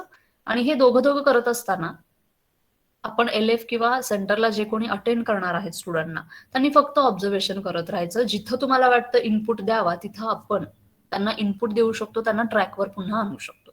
तर असं पेअर गेम आपण त्यांच्याकडनं करून घेऊ शकतो. आपल्याला फक्त मॉनिटर करत जायचं आहे आणि थोडा वेळ आपल्या रेग्युलर जो काही क्लासेसचा आहे त्यातून थोडा वेळ बाजूला काढून ह्या सगळ्या गोष्टी आपल्याला करायच्या आहेत. आता बिफोर इंटरव्ह्यूची सगळी तयारी झाली, मुलांनी रिझ्यूम प्रिपेअर केले, त्यांनी स्वतःचं सेल्फ अनालिसिस केलं, त्यांना कळालं मला कुठलं काम करायचं आहे, ग्रूमिंग कसं पाहिजे, मी कसं बोललं पाहिजे, हे सगळं झालं. आता ड्युरिंग इंटरव्ह्यू चालू असताना व्यक्ती ऍक्च्युअल त्या इंटरव्ह्यूला गेल्यानंतर काय करणार आहे त्याची सुद्धा प्रॅक्टिस आपण करून घेतली पाहिजे. त्यासाठीही त्या विद्यार्थ्यांना आपण प्रिपेअर करायचं आहे. त्यातला पहिला मुद्दा येतो नॉन व्हर्बल कम्युनिकेशन किंवा बॉडी लँग्वेज. जे मागाशी आपण काउन्सिलिंग मध्येही पाहिलं, त्याच सगळ्या टिप्स तुम्ही इथे विद्यार्थ्यांनाही सांगू शकता की इंटरव्ह्यूला तुम्ही ऍज अ इंटरव्ह्यू देणारा म्हणून जेव्हा बसाल तेव्हा समोरच्याला स्माइल करणं, आय कॉन्टॅक्ट मेंटेन करणं, या सगळ्या गोष्टी, शेक हँड्स करणं, हे आपण त्यांना सांगू शकतो. हे का करणं गरजेचं आहे तर to make an first impression. पहिलं इम्प्रेशन त्या इंटरव्ह्यूवर पडण्यासाठी आपल्याला बॉडी लँग्वेज सुधारणं हे गरजेचं आहे आणि मुलांकडनं ते आपण करून घेतलं पाहिजे. मग याच्यासाठी demo session for correct body language आपण अरेंज करू शकतो. म्हणजे आपल्याच सेंटरचे फॅकल्टीमधले 2 मेंबर त्यांनी पूर्ण तो डेमो करून दाखवायचा की इंटरव्ह्यू कसा असतो आणि इंटरव्ह्यू घेत असताना बॉडी लँग्वेज माझी कशी पाहिजे, मी खुर्चीत बसताना कसं बसायचं आहे, अगदी असं खूप ताठ नाही, स्टीफ नाही, असं नॉर्मल आपल्याला बसता आलं पाहिजे, आय कॉन्टॅक्ट मेंटेन झाला पाहिजे, माझे हात कुठं पाहिजेत, माझ्या पायाची पोझिशन कशी पाहिजे, बोलताना मी कसं बोलणार आहे, हातवारे किती करायचे आहेत इंटरव्ह्यूच्या वेळेस, कारण हातवारे खूप जास्त करून इंटरव्ह्यूला चालत नाही, प्रमाणात पाहिजेत. तर हे सगळं तुम्ही एक डेमो सेशन करून फॅकल्टी थ्रू हे दाखवू शकता तुम्ही. आणि त्याच्यानंतर मग प्रॅक्टिकल सेशन विद्यार्थ्यांसाठी घेऊ शकता. म्हणजे त्यांच्यासाठी एक प्रॅक्टिस सेशन घ्यायचं की एका विद्यार्थ्यांना इंटरव्ह्यूवर एकाने इंटरव्ह्यू देणारा आणि जे जे काही आपल्या डेमोसेशन मधनं त्यांनी शिकलेलं आहे, ऑब्झर्व केलेलं आहे ते त्यांना करायला सांगायचं. मग त्यात कुठे समजा एखादा विद्यार्थी आय कॉन्टॅक्टच नाही करू शकत आहे, तो इकडं तिकडंच बघतोय, तर आपण त्यांना पॉइंट करू शकतो की अरे आय कॉन्टॅक्ट कमी पडतोय, थोडंसं प्रॅक्टिस कर. पण हे मुलांना कळण्यासाठी पहिल्यांदा आधी आपण डेमोसेशन्स घेतले पाहिजेत. याच्यासाठी ऑनलाईन खूप सारे व्हिडिओज अवेलेबल आहेत, पण मी ते मुद्दामून डायरेक्ट सजेस्ट नाही करत आहे. का? कारण ऑनलाईन मुलं सततच असतात, काही ना काहीतरी ते बघत राहतात. त्याच्या व्यतिरिक्त आपण सेंटरमधल्या लोकांनीच जर डेमोसेशन त्यांना असं करून दाखवलं तर त्याचा इफेक्ट जास्त होऊ शकतो, ते आपल्याशी जास्त कनेक्ट होऊ शकतात. म्हणून हे ऑनलाईन फार करायच्या ह्याच्यात नका पडू. एखाद्या वेळेस ठीक आहे, पण आपण स्वतः बघून तसं प्रॅक्टिस करून फॅकल्टीनीच जर ते रोल प्ले केला तर ते जास्त मुलांना भावेल. म्हणून आपल्याला ते करायचं आहे. मुलांचा कनेक्ट वाढेल आपल्याशी आणि कॉन्फिडेंटली ते बोलायला लागतील. आणि मग प्रॅक्टिकल सेशन्स घ्यायचे की त्यांनी काय काय शिकलं. याच्यासाठी ऍक्टिव्हिटी काय घेऊ शकतो मुलांमध्ये, आय कॉन्टॅक्टची ऍक्टिव्हिटी आपण मुलांमध्ये घेऊ शकतो. म्हणजे इथं पेअर गेम जसं आहे ना, तसे जोडी बनवायची, एखादा विषय द्यायचा, 2 ते 3 मिनिटासाठी बोलायचंय. अगदीच फार वाटत असेल तर 1 मिनिट बोलायला द्या. काहीही विषय देऊ शकतो त्या जोडीला आणि त्यांनी सगळ्या विद्यार्थ्यांच्या समोर खुर्चीत असं समोरासमोर बसायचं आणि तो विषय बोलता बोलता एकमेकांशी आय कॉन्टॅक्ट करता येतो की नाही हे चेक करायला सांगलं. आता इथे प्रॉब्लेम कुठे येतो मी सांगते. जेव्हा एक विद्यार्थी आणि एक विद्यार्थिनी समोरासमोर बसतील, एक लेडी आणि एक मेल असं जेव्हा समोर बसतील तेव्हा थोडंसं बुजल्यासारखं लाजल्यासारखं होतं. पण त्या मुलांना आपण हे समजून दिलं पाहिजे की प्रोफेशनल वे मध्ये आय कॉन्टॅक्ट किती गरजेचं आहे, त्यातनं वेगळा काही अर्थ काढण्याची गरज नाहीये, हे आपण त्यांना समजून दिलं पाहिजे. कारण आजची पिढी जेवढी स्मार्ट आहे ना तेवढं त्यांना ना असं वेगळं काही मनातही लवकर येतं. तर आपण त्यांना ते समजून दिलं पाहिजे की हे प्रोफेशनल ग्रोथसाठी आहे, तुझ्या डेव्हलपमेंटसाठी आहे, की तू किती कॉन्फिडंटली हे करू शकतेस. म्हणजे एखाद्या मुलीला बट नॅचरल आहे की समोर मुलगा बसला आणि मी आय कॉन्टॅक्ट कसा करू, पण जर तिला ते समजावून आपण दिलं की हे तुझ्या प्रोफेशनल ग्रोथसाठी आहे, तुला पुढे जाऊन ते उपयोगी पडणार आहे, तर हे ती चांगल्या प्रकारे कॉन्फिडंटली करू शकते. पण तो कॉन्फिडन्स आपण तिच्यापर्यंत पोहोचवला पाहिजे. सेम आहे शेक हँड्सची ऍक्टिव्हिटी सुद्धा आपण घेऊ शकतो. बऱ्याच जणांना खूप वेगवेगळ्या प्रकारचे शेक हँड्स करायची सवय असते. अगदी काही जण असं अगदी बोटालाच शेक हँड करतील, काही पूर्ण हात घट्ट पकडून ठेवतील, हात पकडल्यानंतर असं वर खाली हलवतच राहतील. हे असं शेक हँड नाही. एक फर्म शेक हँड कसा असतो याचं सुद्धा तुम्ही डेमो त्यांना करून दाखवू शकता. आणि प्रत्येक एका विद्यार्थ्यांनी क्लासमधल्या सगळ्यांशी शेक हँड करावं. वेगवेगळी स्टाईल कळेल आणि त्यातून मग काय इम्प्रूव्हमेंट करायची आहे प्रत्येकानं हे सुद्धा सांगू शकतो. किंवा जे काउन्सिलर आहेत, जे आपले LF आहेत, त्यांनी प्रत्येकाशी शेक हँड करावं आणि कुणाचा हँडशेक परफेक्ट वाटत नाही त्याला त्यांनी तिथे गाईड करावं. हे हँडशेकची ऍक्टिव्हिटी सुद्धा आपण घेऊ शकतो. त्याच्यानंतर ड्युरिंग इंटरव्ह्यू मधला पुढचा मुद्दा येतो तो म्हणजे व्हर्बल कम्युनिकेशन. म्हणजे त्या ते विद्यार्थी तिथे जाऊन बोलणार आहेत ना, प्रश्नांना उत्तरं देणार आहेत, म्हणजे ते कम्युनिकेट करणार आहेत तिथं जाऊन. हे का करणं गरजेचं आहे तर टू बी कॉन्फिडंट. त्यांचा आत्मविश्वास वाढला पाहिजे, त्यांनी खूप आत्मविश्वासानं तो इंटरव्ह्यू दिला पाहिजे, म्हणून याची तयारी करून घ्यायची आहे. आणि subject knowledge, to make maximum use of their knowledge. Subject नॉलेजची प्रॅक्टिस, कारण ज्या पोस्टसाठी ते अप्लाय करतील त्यांच्या रिझ्यूम मध्ये त्यांनी जे जे काही लिहिलेलं आहे त्याच्यावरच प्रश्न येणार आहेत. म्हणजे त्यांनी जे ज्ञान मिळवलेलं आहे त्याच्यावरचेच प्रश्न असतात इंटरव्ह्यू मध्ये, हे आपल्या सगळ्यांना माहिती आहे. तर त्यांचा त्या नॉलेजचा उपयोग जास्त व्हावा म्हणून ते सब्जेक्ट नॉलेज वाढवायचं काम. मग यासाठी आपण हे कसं करू शकतो त्यांच्याकडनं करून घ्यायचं, मॉक इंटरव्ह्यूज अरेंज करणं. जसं आपल्याकडे मॉक टेस्ट असते एक्झामच्या आधी, तसे ऍक्च्युअल ते इंटरव्ह्यूला जायच्या आधी मॉक इंटरव्ह्यूज आपणच अरेंज करू शकतो. यासाठी काय करायचं की ते एक तसं एन्व्हायरमेंट आपल्याला निर्माण करता आलं पाहिजे की अरे खरंच सिरियस इंटरव्ह्यू आहे.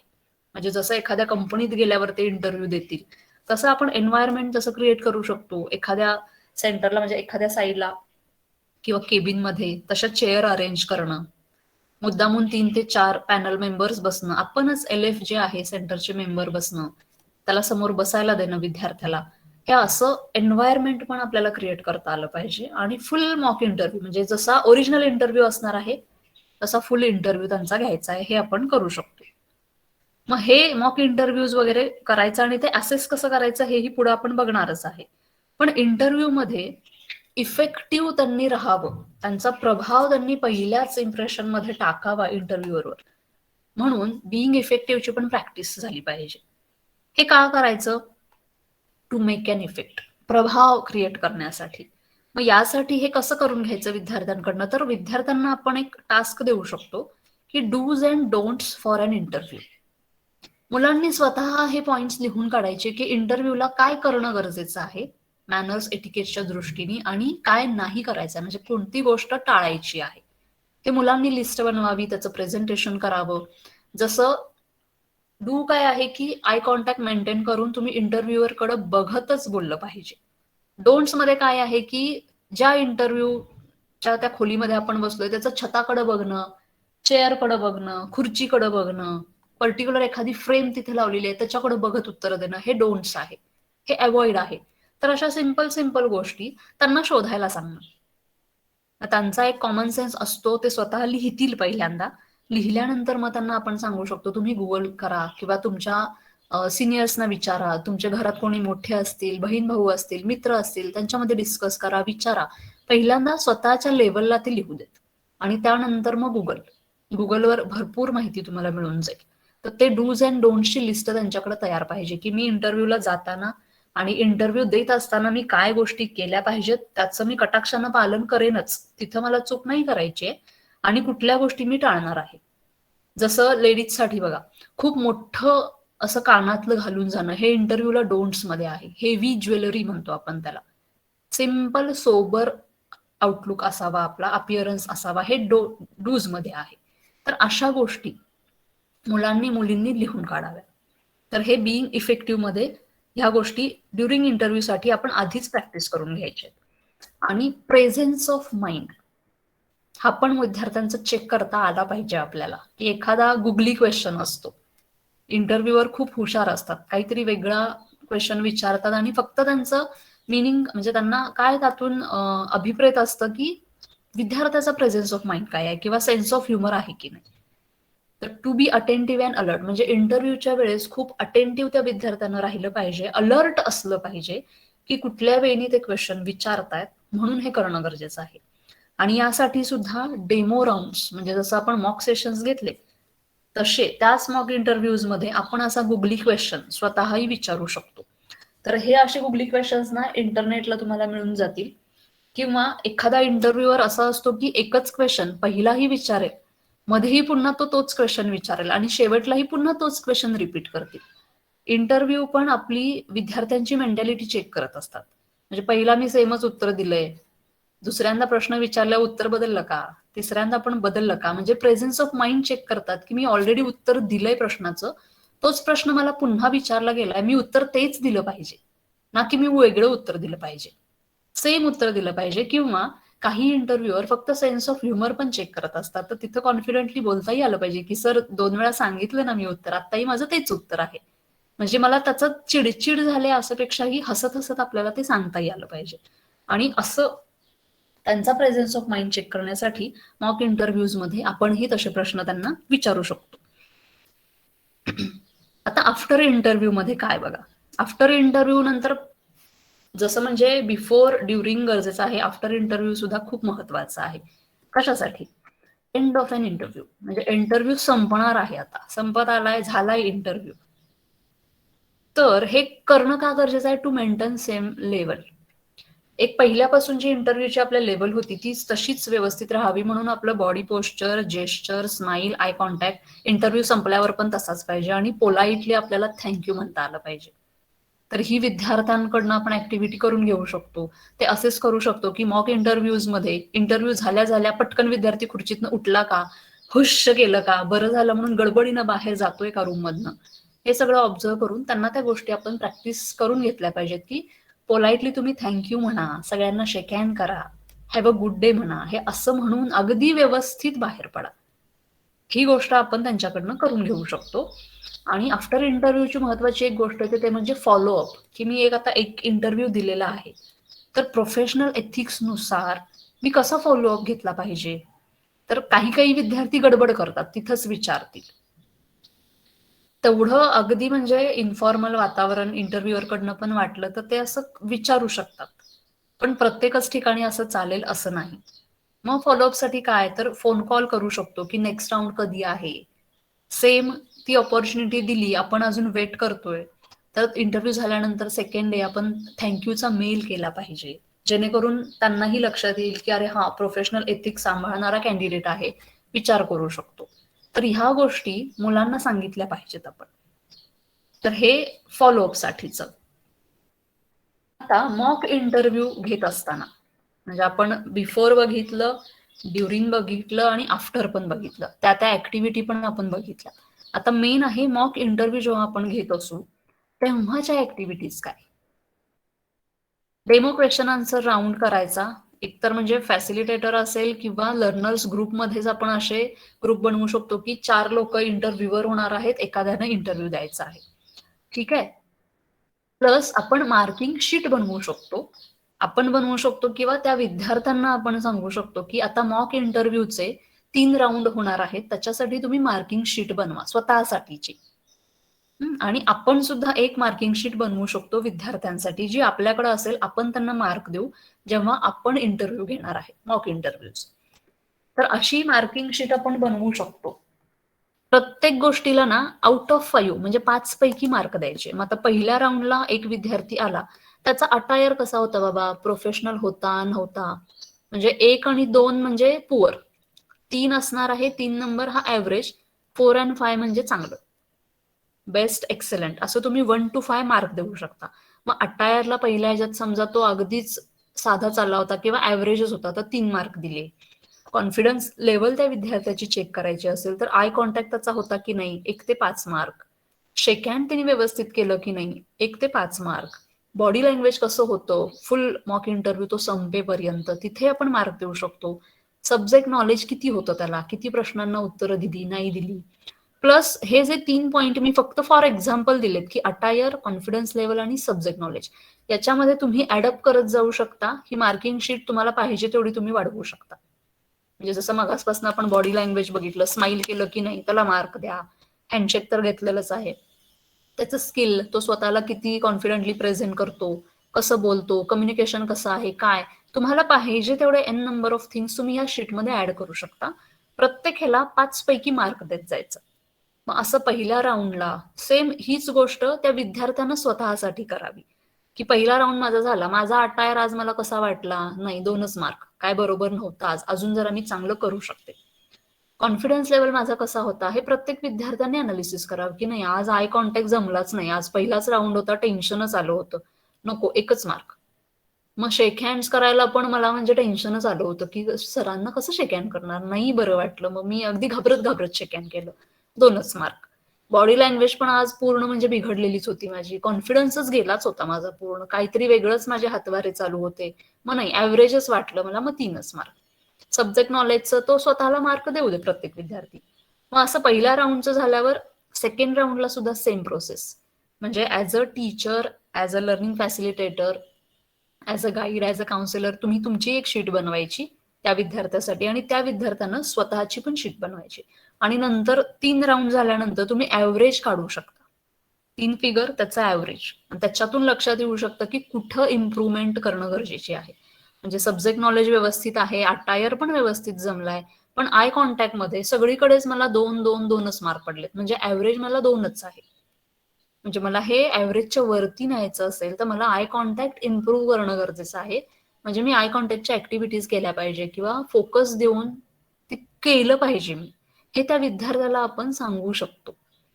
सेम आहे बॉडी लँग्वेजसाठी. सब्जेक्ट नॉलेज समजा कोणाचं तरी बिलो ॲव्हरेज लेवल दाखवत असेल, 3 राऊंड नंतर सुद्धा त्याला उत्तरच जमत नाही किंवा तो स्वतःला इंट्रोड्यूसच नाही करू शकत आहे, बोलताच येत नाहीये, इंग्लिशचं काहीतरी बिघडायला लागलंय, तर ते सब्जेक्ट नॉलेज, इंग्लिश स्पीकिंग तिथं जर बिलो ॲव्हरेज आलं तर आपण त्या विद्यार्थ्याला गाईड करू शकतो, अजून त्याच्याकडनं प्रॅक्टिस करून घेऊ शकतो, त्याला स्पेसिफिक काही टास्क आपण देऊ शकतो की तू हे कर, हे केल्याने तुझा इंटरव्ह्यू व्यवस्थित होईल.